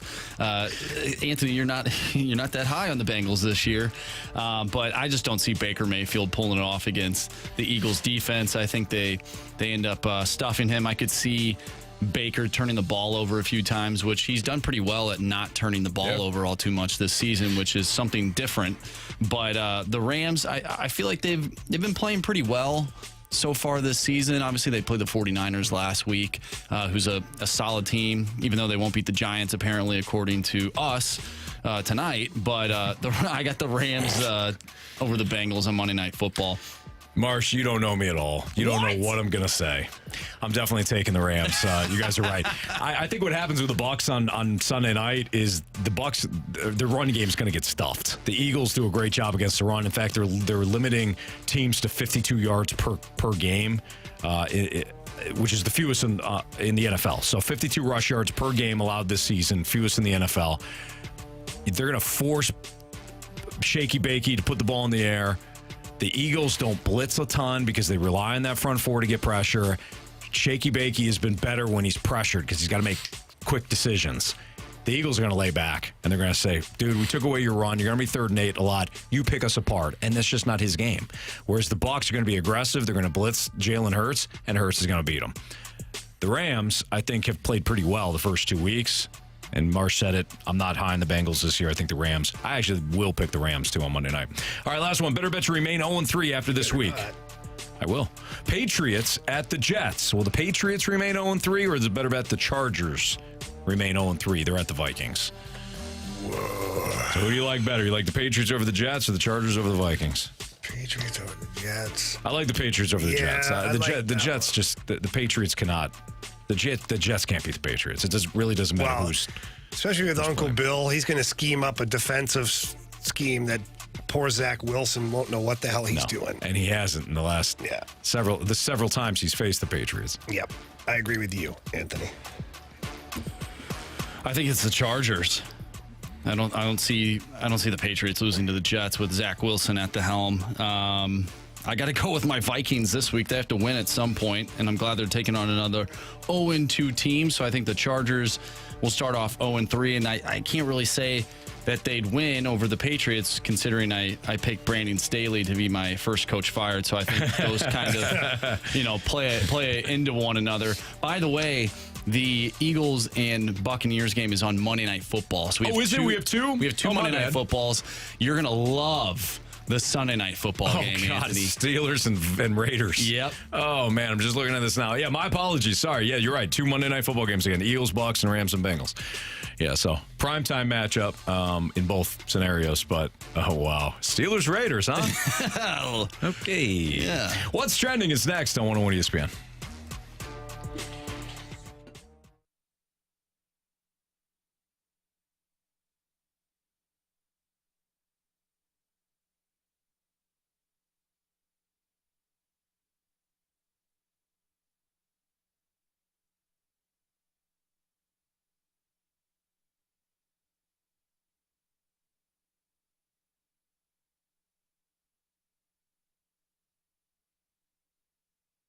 Anthony, what day of the week is it? It's Thursday, baby. You know what that means?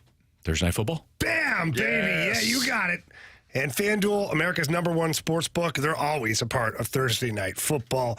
And right now, all customers, that's every one of you, all the customers can get a no-sweat same-game parlay for the Thursday night game.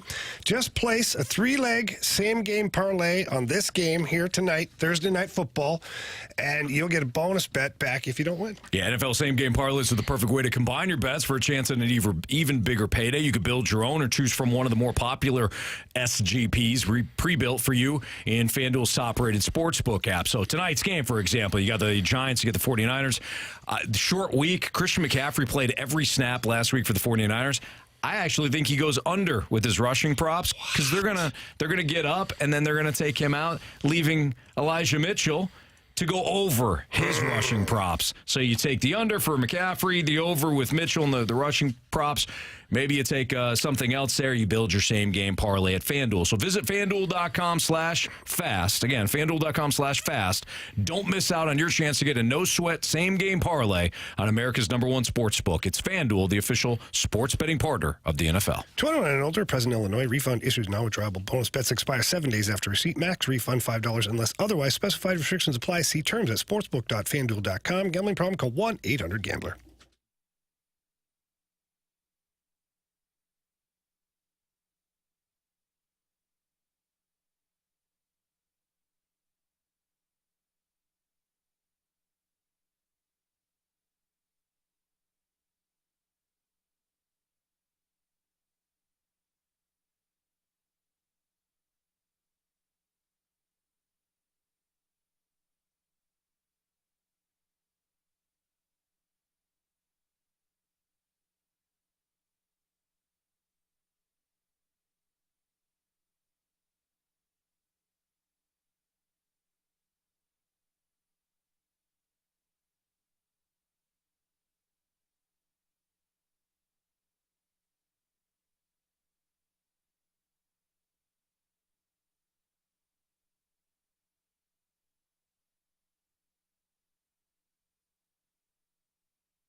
on in the world of sports? The Fast Lane has you covered with what's trending now. Brought to you by Goodwill.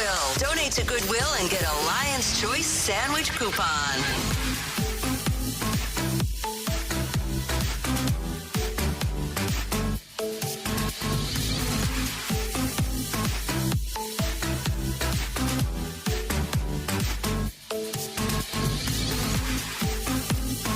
Welcome back to the Fast Lane here on 101 ESPN. Anthony Stalter, Jamie Rivers, I'm Andrew Marsh, and it's time for What's Trending. Jamie, you sent me this earlier today. This is from John Denton. And this is what he tweeted out, or X'd out, whatever you want to call it these days. For some in-game/Thursday afternoon reading, discover much pain St. Louis Cardinals right-handed pitcher Adam Wainwright was in throughout the day on Monday, and how he almost didn't pitch on the night. He somehow threw 7 scoreless innings and captured career win number 200. I find that very interesting, gentlemen. Well, Matt Holliday was telling us how banged up Adam Wainwright was, so I guess that makes sense to some degree. It makes it even more impressive that he was able to go out there and dominate as much as he did. And Jamie, I thought you brought up a good point, and we talked about it after he won, but when we had Matt Holliday on earlier, you said it's not like he got a bunch of run support, wasn't very good, and he just kind of got through it. No, he aced the test. He was great. And his teammates had his back, but he did the heavy lifting. So for him to also be banged up, man, I thought that was impressive. Well, apparently he woke up with back spasms, and he had ribs out of place. And so I guess when he went to the field, his trainer had him go in and talk to Ollie Marmol and said, hey, you may want to think about a plan B here because it doesn't look good. Yeah. And then somehow he was able to persevere through it and pitched 7 scoreless innings and get win number 200. So per what Matt Holliday did say earlier today, where he alluded several times that Adam Wainwright had started his last game for the Cardinals. Maybe not in those words exactly. He just said, he's pretty banged up. I would say probably not going to see him in the starting role, But he did say he might come in, try to close a game out. That's one's interesting to me. You don't like it. You don't like it. No, I don't actually. You hate it, in fact. I do hate it. Unless Cardinals are up by 4 or 5 runs. It's formality, pretty much. Just walk with me here for a second. Okay. Interlocking fingers, you know that. Of course. And when I think of Adam Wainwright's last game as a Cardinal, I'm thinking of the playoff atmosphere that was at Busch Stadium for win 200. That's what I'm thinking of. I don't want to think of Adam Wainwright's last game where it's a 2-run ball game and he gives up a 3-run bomb in the 9th inning. How could you? How could you? How could they, Anthony? How could they put him in that situation? So that's where my head is at on it. All right. That's all. I don't know if he would be in a safe situation based on the way this team's playing as of late. 8-2, 6-0. It's hard to save a game when you're not winning. Marsh, you're just as bad as Jamie right now. Where's the faith that I didn't show a couple of segments ago in this team? You have no faith at all. Well, not in this team, no. I know. Have you watched them play? Yeah. When you guys are walking hand in hand... Yeah. When you guys are walking hand in hand on the sidewalk, who's the closer one to the street? Oh, I am. I protect Anthony. Okay. Yeah. I like to think that we alternate, but... No. Come on, let's be honest here. If we're walking, we're holding hands, okay? He's right. He's close to the street. He likes to protect me. I appreciate it. You're welcome. I don't feel like I need it, but, It's always good to have. It's nice. It's good. It is. It feels good. It's a nice option. Sure does, Andrew. Well said. Quite beautiful, actually. So, guys, former Cardinal Tommy Pham had this to say about the 2023 New York Mets. He does not mince words at all. He's not a stranger to maybe slapping somebody too, but this is what he had to say. Out of all the teams I've played on, this is the least hardest working group of position players I've ever played with. It's unbelievable. So you got big, strong tough guy. Pete Alonso in that group. Francisco Lindor, who you're paying a ton of money to. Jeff McNeil. What's his name? Nimmo. Yeah, Brandon Nimmo. But, he could be talking about all the pitchers, too. He said position players, right? Oh, yeah, Didn't he did. specify? You're right. He did say. He did. He was very clear. He narrowed it down He's for very us. clear about his disdain for the Mets teammates. I wonder, wow. How do you you're a teammate, right? So, Jamie, walk us through this. You have a teammate that says something like that. Do you take ownership in it? Do you say, all right, well, maybe he's not wrong? Or do you throw him down a flight of stairs? Yeah, tough call. So first thing I would do is I would identify myself as either part of the problem or part of the solution. Right? Am I a guy that's working hard or am I not? If I'm not, and I'm offended, well, that's on me. If I'm sitting there just basically stealing money from the New York Mets and not working hard and not caring, whatever, then, he's right. You got me. But if I'm a guy that's working extremely hard, I think, I think a conversation needs to happen either way. Either way. I think leadership, the problem is I think that there's no leadership in that clubhouse anymore right now. And I, as a leader, you walk in and say, hey, listen, dude, that's something for here. Something for here. You want to air it out? You want to close the doors? You want to square up in the middle of the room? Let's go. I don't care. Because whatever happens in here stays in here. The moment you go out to the media and start saying all this stuff, the spotlight goes to him. It goes to, for all the wrong reasons. There's been enough negative crap about the Mets this season, let alone now Tommy Pham throwing gas on the fire with what he perceives to be the least hard-working team he's ever played on. Yeah. Well, it's easy for him to say because he's not in that clubhouse anymore. Not anymore, that's right. He plays for Arizona, so he can say whatever he wants. Yeah. Which, it doesn't surprise me. Do they play Arizona? Do they play them? I'm just trying to see if they have a game against them or something. I think the Mets are in Philadelphia tonight. I imagine they're out. Yeah, they're out there all weekend. So I don't know if they just faced the Mets or what. No, the Mets were just in Miami. So I don't know. Former fan favorite, talks dirt on his former team. Yeah, really. If you missed that, SI.com's headline for Jack Flaherty, former Cardinals fan favorite. Jack Flaherty moved to Baltimore Orioles pen, and we all agreed, right? We agreed as a team that had to be the ultimate snark, right? It had to be. Somebody actually could have believed that. But there's 0.0 evidence that Jack Flaherty was ever beloved by this Cardinals fan base. There's no way that could be misconstrued. I don't think anybody could ever possibly think that Jack Flaherty was a fan favorite here. No.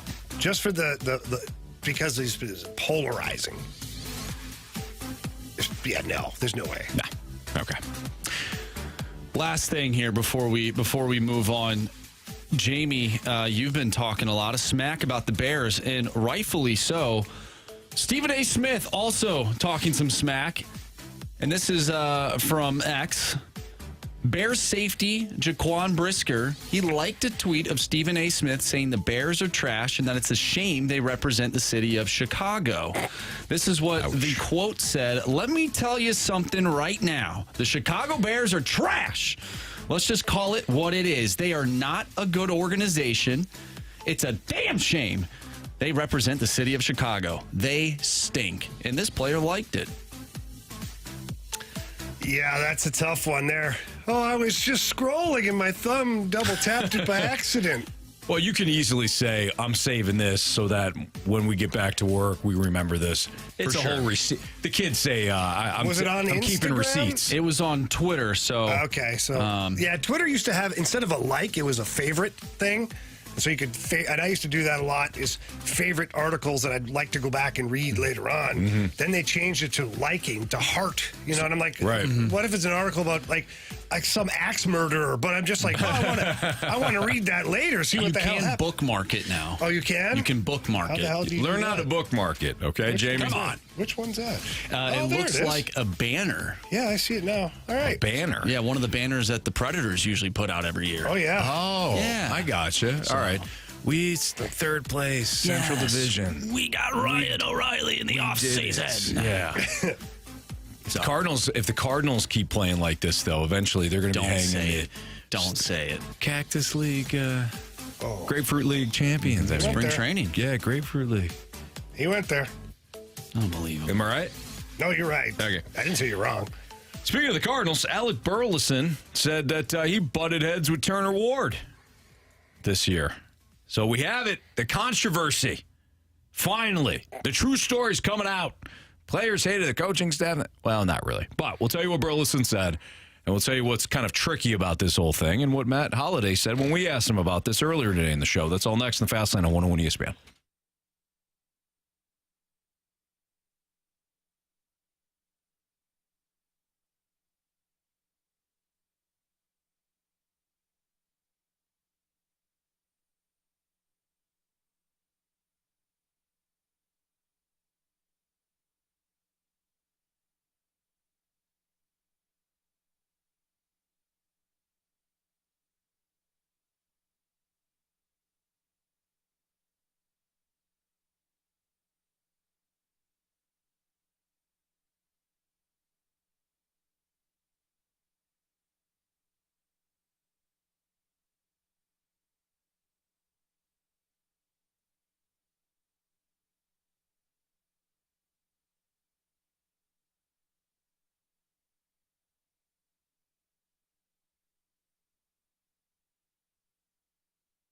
Jamie Rivers, Anthony Stalter, and Stewie's back on the line. We called Stewie today because we wanted to know what's going on with this Federal Reserve and their meeting. So, Stewie, spill the beans, my man. What do you got for us? All right. First of all, everybody needs to understand when the Federal Reserve says that they're not going to raise interest rates or they're going to raise interest rates, those are interest rates that are between the banks and the Federal Reserve. It's not what happens to you directly. Now, when they raise interest rates, which is the cost of borrowing between the banks or between the Federal Reserve and the banks, they turn around and raise your rates. Yesterday, they went ahead and they said, okay, we're not going to raise it now, but guess what? We're probably going to raise it in the future, and these high interest rates are going to last a lot longer than everybody thinks it's going to last. That's very bad news if you have credit card debt, if you have a home equity line of credit, or you're looking to buy a car or something like that. There's going to be no relief in the near sight to make things lower. If you're in that situation, before the mortgage rates get higher, and they are climbing, I would go ahead and refinance a loan, consolidate your debt, get a fixed rate that's much lower than when you're out there, 20, 30%. You're way under the 8% mark. Do better today. You don't have to worry about increases. You don't have to worry about cash flow. You don't have to worry about getting into that, bam, I don't know what to do with myself. I'm stuck. Do it now before things get worse. Yeah, do it exactly like what Stewie said right now. And I'm going to tell you to call Stewie right now. He gives out his personal cell phone number. Call him, text him anytime. He's going to answer all your questions. He's going to do the best he can for you to save you some money. That number is 314-324-4440. Again, 314-324-4440. If you can't remember the number, Anthony, what can they do? You can always Google the bagel loan. Thanks, Stewie. Have a good night, guys. NMLS number 226715.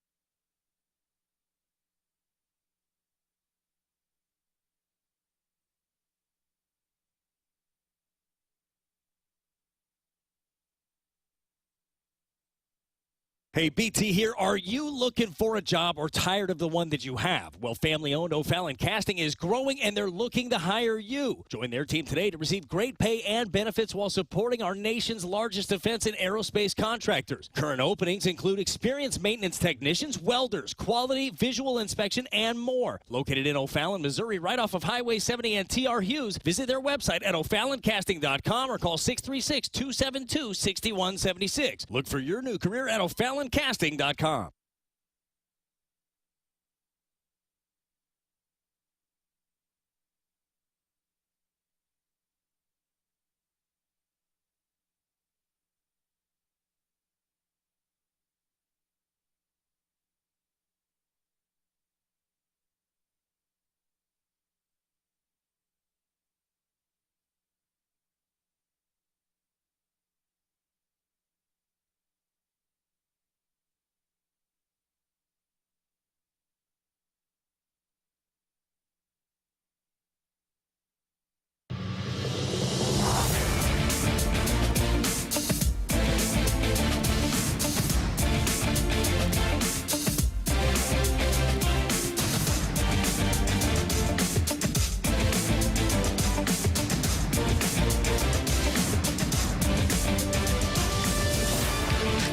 Turner and I butted heads a lot. Turner Ward, we butted heads a lot this season because he was trying to break through because I was very, stuck in my ways and I think we can both say, rightfully so, what got me here was hitting and my approach but obviously it's a different game here and we had lots of conversation. We butted heads a lot, but I finally let him in. There you have it. I thought that was some honesty out of Alec Burleson. For him to say, yeah, we butted heads, he clearly feels comfortable enough to say that to the media and has a great relationship with Turner Ward in order to say that. You'd keep that under lock and key, So for him to be honest about it, I think gives the fan base and us in the media an opportunity to take a peek behind the curtain of what could go down throughout the course of a season. Matt Holliday joined us earlier. I remember asking this question to Matt Holliday when Jordan Walker was sent down, and he made the comments of, I know, basically, and I'm paraphrasing, I know what got me here. I know what got me here from a hitting standpoint. I'm kind of overthinking things. I'm going to go back to being me. And I asked Holliday earlier in the season how difficult that is if you're a young hitter and you know what got you to the league, yet you're dealing with coaches who also understand that if you continue to do what you're doing, you're not going to stay in the league, which is ultimately the most important thing. And I also asked Matt what he thought of after we read to him the Alec Burleson comments, what he thought about it. So this was his response. When you talk about hitting particularly, you're going to do some things that you've done your whole life. There's going to be some moves you make that you've done since you were a kid, but there is going to have to be some, sort of tweaks, and you're going to have to get into positions consistently that'll allow you to have success against the best pitchers in the world. And there's some things that you can get away with maybe in AAA and in the minor league. There's some habits or maybe there's some things that happen that you can kind of work around in the minor leagues that get exposed in the big leagues, particularly for him. I would say that he's going to be a guy that's going to have to hit for some power. He's going to have a high slugging percentage just because of the positions that he plays. And looking at his OPS and some of those things, he's going to have to produce a little bit higher of an OPS if he wants to be an everyday player in the major leagues. And, he had produced in the minor leagues and what had got him there, I think was good enough. But I do think that you have to continue to get better, to make tweaks, to listen to coaches, to analyze your own swing, to figure out where I need to, how do I get in a better position to drive the ball to be a more productive player. This is somebody that I'm sure went through something similar, Jamie. Maybe you also went through it. I know you have talked early in your career about what it took to play at the NHL level and how different it was than what you had thought and what it took for you to understand what role you'd be playing on various teams in order to stick at the NHL level. But when you have talent like Burleson does or Jordan Walker does or Justin Fields, who we've talked a lot about, it's kind of balancing that, all right, I got to be me, yet if I can't read defenses and you're telling me that I'm going to be in a lot of trouble here if I continue to just rely on my legs. I got to listen to you and finding that balance between the two. For you, how difficult was it? Well, it was very difficult. I mean, I've talked about it before. I mean, I came into the NHL as a very offensive-minded defenseman, and early in my career, I was asked to be completely the opposite. So, did I trust my coach at that point? No. It was Mike Keenan. Yeah. I mean, I didn't trust him at all. I thought this guy's an idiot. I mean, that's just my case, right? Mm-hmm. Because why would you take a guy who is the second highest scoring defenseman in OHL history and turn him into a physical, defensive, shot blocking defenseman? Mm-hmm. Don't understand why you would do that. Really don't. But he did.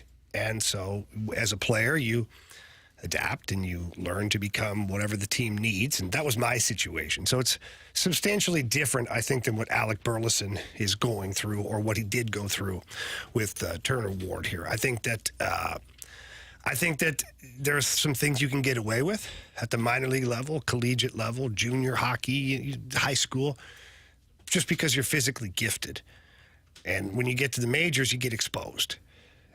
Even in hockey, there's things you can get away with that soft saucer pass through the middle of the ice. It's, that the other guy can't knock down. Every guy in the NHL is knocking that down and putting it back in the back of your net. So same in the majors where pitchers are going to find the holes in your swing. They're going to watch the video and see where you struggle, and they're going to pitch you a certain way. So change is necessary sometimes. And I think that it's difficult for players who are physically gifted and have just been able to power their way through it. Mm-hmm. I think Alec Burleson got a bit of a wake-up call this year because he was a power hitter, power bat, the AAA level. Yeah. He's not here. Matt's 100% right. Like, what is he here?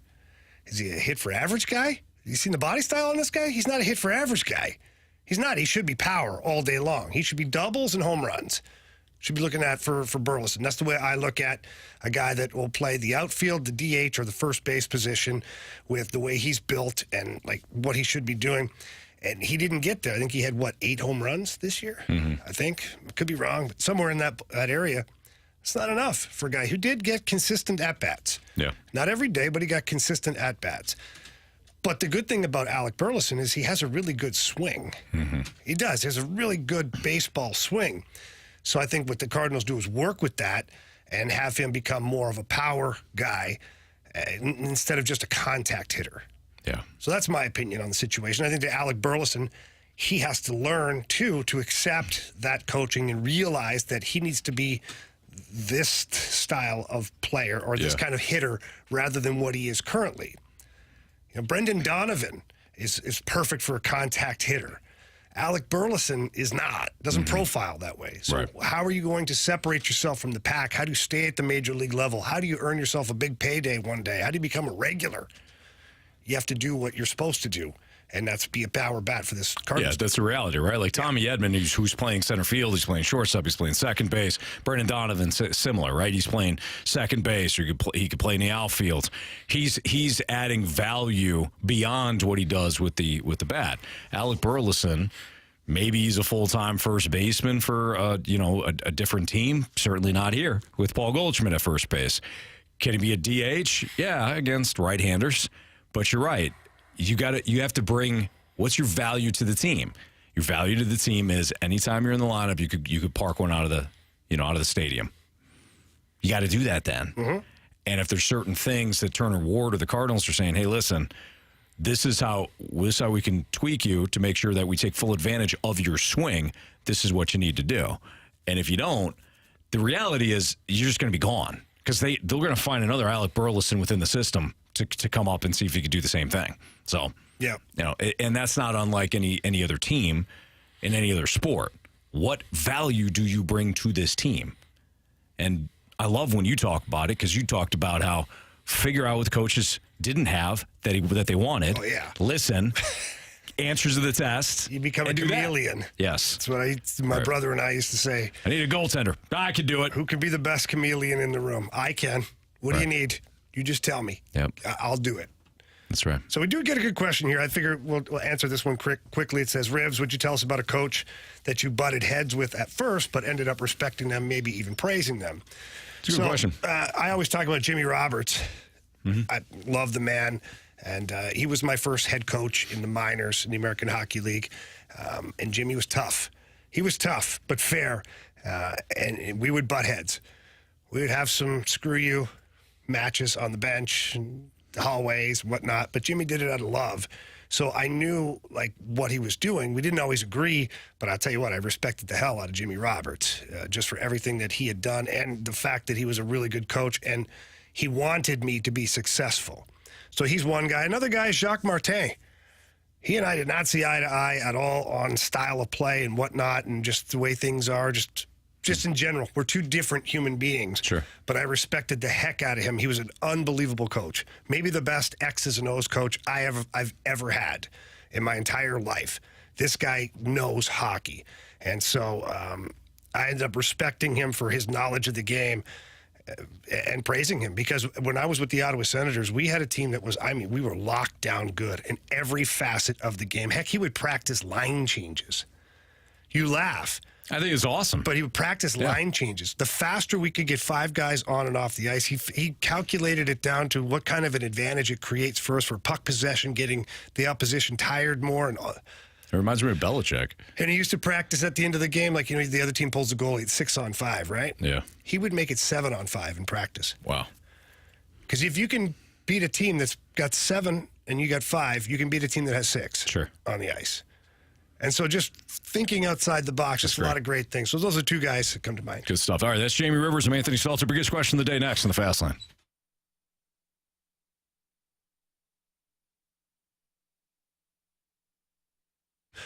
Anthony, I absolutely love using FanDuel Sportsbook, especially when it comes to the NFL. And right now, if you haven't signed up before, new customers get $200 in bonus bets. That's guaranteed by FanDuel. But you have to place a $5 bet. So it's simple. Place a $5 bet, you get $200 in guaranteed bonus bets, win or lose. I love FanDuel, Jamie, as I know you do as well. If you've been thinking about joining FanDuel, no better time to get in on the action than right now. The app is easy to use. There's a wide range of betting options. You got spreads, player props, you got over-unders, you got live betting, you got the same game parlays that we talk about a lot. So visit FanDuel.com/fast. Again, FanDuel.com/fast. Kick off the NFL season with FanDuel. They're the official partner of the NFL. You can bet on tonight's game with the 49ers and the Giants, maybe Bill Jones same game parlay, or you check out Sunday's slate, and it's going to be a good one this week. It's all courtesy of FanDuel. 21 and older, present in Illinois. First online real money wager. Only $10 first deposit required. Bonus issues not withdrawable. Bonus bets expire 7 days after receipt. Restrictions apply. See terms at sportsbook.fanduel.com. Gambling problem? Call 1-800-GAMBLER.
101 ESPN Sports Center. I'm Andrew Marsh. It's time for a Sports Center update driven by Johnny Londoff Chevrolet and Johnny Londoff Autoplex. City SC clinched a playoff spot last night. We talked about it with Kyle Hiebert. If you missed that interview or any of our other interviews today, including one with Matt Holliday and Chris Kerber, make sure you go to 101ESPN.com or check out the 101 mobile app. You can find all of our interviews, including our full show there. And it's all brought to you by Dobbs Tire and Auto Centers. We have our instant replay show leading you up to Thursday Night Football. It's the 49ers taking on the New York Football Giants. Pregame starts at 6:30. You can catch all the action right here on 101 ESPN. We have biggest question of the day coming up next. I'm Andrew Marsh, and the Sports Center update is driven by Johnny Londoff. Find new roads and shop 24/7 at londoff.com and londoffautoplex.com. Are you kidding me?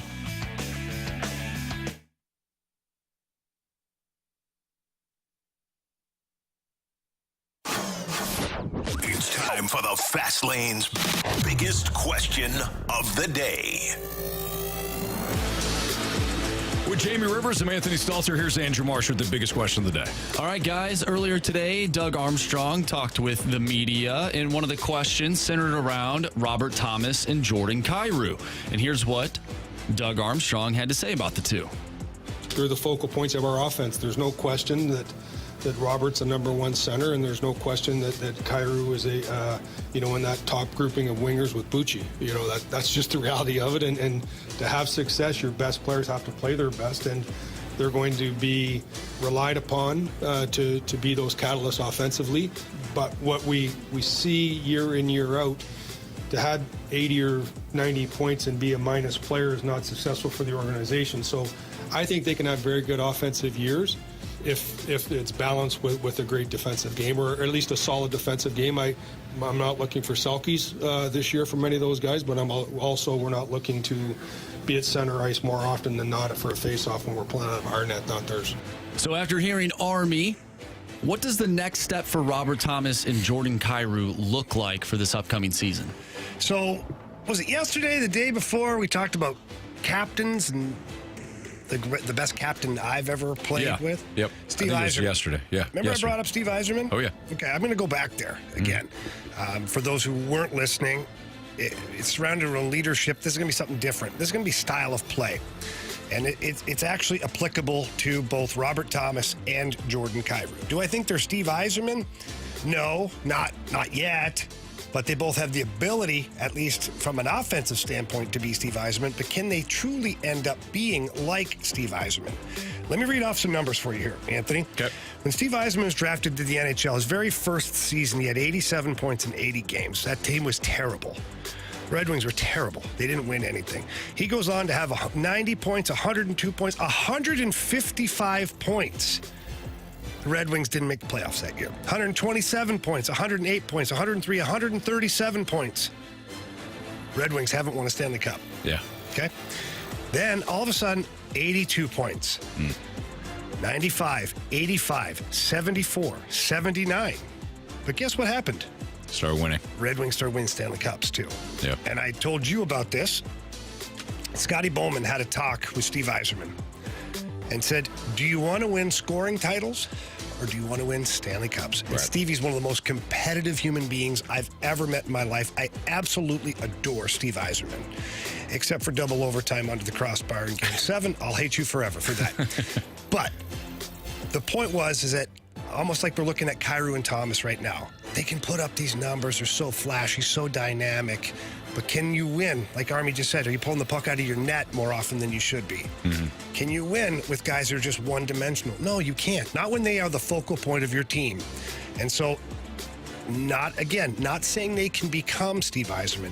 If they can become a version of Steve Yzerman and now mentally wrap their brain around not worrying about 100 points, 110 points, because if I'm Army, I'm telling them this, boys, guess what? You already got your money. Okay, you already got your money, so you don't have to go score 100 points to make your $8 million next year. You're making it anyways. Right. But, you don't. Right. But is your $8 million guaranteeing you a Stanley Cup? No, it isn't. Right. So if you've got all the money and you got nothing to worry about financially, What do you really want? You want to win. You want to win a championship. You want to lift that cup again down Market Street. See that friggin' chaos that was a parade. That's what you want. If you want that, then you have to round out your game. What does it look like? Well, it looks like managing the puck properly. It looks like not being a liability in your own end defensively. It's competing along the wall. It's getting pucks back. It's dumping the puck in when you should. It's getting the puck out at the blue line in your end when you need to. It's blocking shots when it calls for it. It's winning faceoffs when it's timely. Yeah. That's what it looks like. So the next step for those guys is, we'll call it Project Yzerman for those two guys. The next step for Thomas and Kyrou is trying to become Steve Yzerman. I love it. And I love that you had the breakdown there, too, because you could see it. We're listening to it. You could see it in live color there. All these points, not any Stanley Cups. And then he becomes an all-around player, sacrificing his body. Like you said, he was eating pucks in the playoffs. We saw this with the Lightning. Oh, same thing. Look at Steven Stamkos. What did he become? Was a shot Who was his blocker. GM? Steve Yzerman. Steve Yzerman, yeah. That's his. It Same was guy his who mentor. brought in Pat Maroon too. But Steve Yzerman was Steven Stamkos' mentor, and I know this because I know Steve. I know this for a fact. He had the exact same talk with Steven Stamkos that Scotty Bowman had with him. Yeah. And look at that team. It's amazing. Eating pucks. Winning cups. How do the Blues fare if these two have a dip in their offensive production, if that does mean beefing up their defensive game? In terms of point production, can they still be competitive? Will They'll that be a better team? Okay, so that will end up They'll translating. equal more wins. They don't have to score 100 points for the Blues to win. They don't. Because of the depth. If you win a game 3-1, you still won the game. That's true. Rather than losing the game 7-6. Do you know what I'm saying? Mm-hmm. So you play winning hockey. And don't worry, they're going to get their points. They're going to get their cookies. They're going to be on every single freaking power play, too. And that's one thing I'd be pounding into their skulls, too. You want your points? You want your cookies? Be good on the power play. You guys were not good on the power play last year. So think of all the points you gave away because our power play wasn't good. Yeah. If our power play's good, that means we're scoring goals. It means you're probably touching the puck in some capacity. Point totals. So play solid 5-on-5, and you'll get your cookies on the power play when need be. We get a great text from the 314, makes a great point. Jamie, it's about clearing the puck. I didn't hear you mention anything about that, Jamie. Yeah. Which is really playing selfless hockey. It's a fast lane on 101 what I'm ESPN. going to do for you one day. Yeah. Okay, under some other company. It won't be my company that represents it, that's for sure. But I'm going to set up a cleared camp for you. Okay. Okay? Uh-huh. You're going to run it. Yes. A whole week. 3 hours a day. You're going to mimic the Synergy Hockey program. Okay. Of getting an hour and a half on the ice in the morning, an hour off ice in the morning, hour and a half in the afternoon, hour off ice in the afternoon. Sure. You're going to get 5 straight days of that. It's going to be clear at camp. Uh-huh. The ice time, by the way, is $300 an hour. So Okay. when you're doing your pricing and you're trying to fill up your camp and pay coaches to be there to help you, because no offense to you, but But it's my idea. It's my camp. yeah, you can stand there, but you probably won't be able to demonstrate it quite the same way. I'll help you out, Anthony. Yeah, so there you go. But now you got to pay Marshy, right? So I got you. He makes a great point. You probably have to get 3 or 4 registrations alone, maybe 5, just to pay Marshy. Never mind the $300 an hour for ice time. I think we got a lot of people signed up already. I mean, they're waiting in the wings. Did you hear this texter? Yeah, we got the 314 is probably one of the people signing up or signing their child up. Yeah. Yeah. I'll help you with everything except I'm not going to be on the ice. Okay. I'll help you with the build. Like I know how to build a camp, obviously. Yeah, no doubt. We've been doing That's why I was bringing the clear camp to you. Jamie can be your mentor when it comes to he can be developing my a camp. Scotty Bowman. I'll show you just exactly what you have to do in order to have a successful camp financially, and also with the kids as far as them learning. No doubt. That's what it's about. It's about the kids. I'm honestly super excited to see how many clear it drills you can come up with. Excellent. Yeah, without the kids just standing there taking slap shots down the ice. I already have 75 written up. The 618, great point as well. In the famous words from the Mighty Duck, from Mighty Duck 3, you have to clean up the trash around the net consistently. So we could dump some trash out on the ice. That was one of the drills. 100%. Yeah, the arena guys will love that. Yeah. Well, they can just take the ZAM and clean it up. Yeah, they love running the ZAM over objects. Yeah, that doesn't mess up the Zamboni at all. Well, it's not going to be on the ice. We're going to clear it up. We're going to clear it up, exactly. We're going to clear it out. Hence the clear camp. Guys, you know what? You're really on to Marsh, something. you're hired. You Jamie guys should start your own company. Jamie, thank you for being on board finally with this. I'm not on board, Anthony. This is exciting. I'm not on board. This is a big day for the clear camp. Consulting fee too. So, just be ready for that. You're fired, Marsh. It's you and I. How's that feel, Jamie? How's that feel, Jamie? I'm fine with it. Thanks, guys. I think that's what he was angling for. Yeah. I felt that he's Jamie, like Johnny Manziel. He's trying to get fired. Exactly. Seriously, I'm not watching 1 minute of video. Not one bleeping 0 minutes. Yeah. 0 minutes of film. Yep. Johnny was really. Fastlane on 101 ESPN. You think by accident he would have clicked on it. Right. Like, what the hell? He got drunk one night and decided to watch his own highlights. I don't know. Something. Right? His own cut-ups from practice. No, nothing. Nope. He just decided, I'm not going to watch a damn thing. What you missed, criticisms, compliments next on 101 ESPN.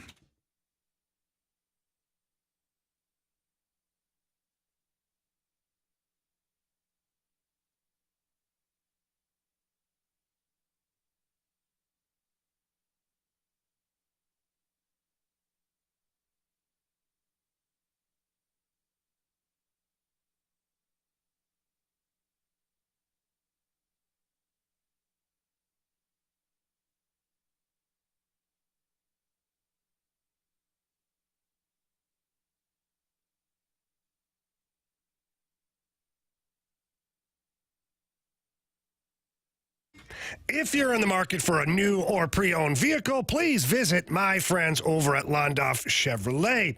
The Londoff family has been in business over 80 years. That's right, 80 years. They are definitely doing it right over at Londoff Chevrolet, and they've got 2 locations now. So the original location is still over there in Florissant, Missouri. The brand new Londoff Autoplex is located in St. Peter's, right off of Highway 70.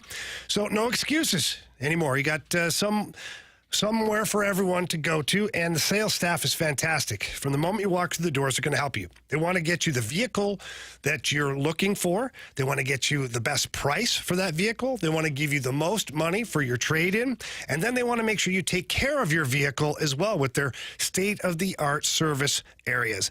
So please get in there. Tell them that Jamie Rivers sent you in. They love hearing that. But if you can't get there in person, it's pretty easy. You can get there online. Visit them at londoff.com or londoffautoplex.com. Are you kidding me? Johnny Londoff Chevrolet.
today's show, make sure you download the podcast. We appreciate that.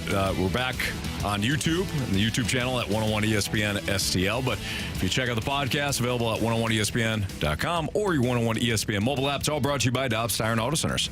Chatted with Matt Holliday today. We talked to Kyle Hiebert of St. Louis City SC. Led off the show today talking about their playoff clinching draw last night. So talked to Kyle Hiebert about that and just the expectations coming into the year and how they match now, what the expectations are for the club. And we chatted with Chris Kerber as we gear up for the split squad games on Saturday. Game 1, pregame, 12 o'clock. Game 2, pregame, 6 o'clock. What do we got for criticisms and compliments, Marsh? Yeah, we got one from Benner Dogecam on YouTube saying, welcome back, boys. YouTube is my favorite way to take in the show. And I've been monitoring the YouTube chat, and it seemed like everyone was super excited that we were back on YouTube. I know they have their own little group, I guess. Call it the Whack Pack. The Whack Pack. I see them on YouTube every day, so we're glad to have them back in the chat. Yeah, thank you. Thanks for anybody watching. The reviews for YouTube have been overwhelmingly positive. People have really enjoyed the YouTube stream, so thank you. Thank you for watching us. From the 314, I'm in Denver listening to the show. Keep up the good work. Thank you, Denver. Thank you very much. And thanks, Dad. He's always good for a zinger or two throughout the day. Thanks, Dad said, my schedule's full that day, of course, for the Clear It Camp, but I'll clear it. Oh, boy. Good. There it is. He'll fit in. Pretty good. Just fine. Yeah, we'll hire him. He's hired. He'll be a big part of our marketing. There you go. One more expense for your camp, Anthony. Good job. It's a big hat. It's a funny hat. It's a great hat. It'll be fine, Jamie. Yeah. What could go wrong? Hey, don't forget, we have 49ers and Giants pregame 6:30. Pregame 6:30 tonight between the 49ers and the Giants. I think they kick off about 7:20, I believe, the Thursday night football games. That shouldn't be a bloodbath. Oh, for the Giants, right? We all got the Giants in the Pick'em Challenge. Baby. Go Giants. Hopefully the Riz show doesn't take the Giants as well with how badly they're going to beat the Niners tonight. Mm-hmm. You know, don't forget we're up 2-0 on the Riz show when it comes to the weekly standings. So we're looking pretty good. Don't get ahead of ourselves. So for Andrew Marsh, Jamie Rivers, I'm Anthony Stalter. See you.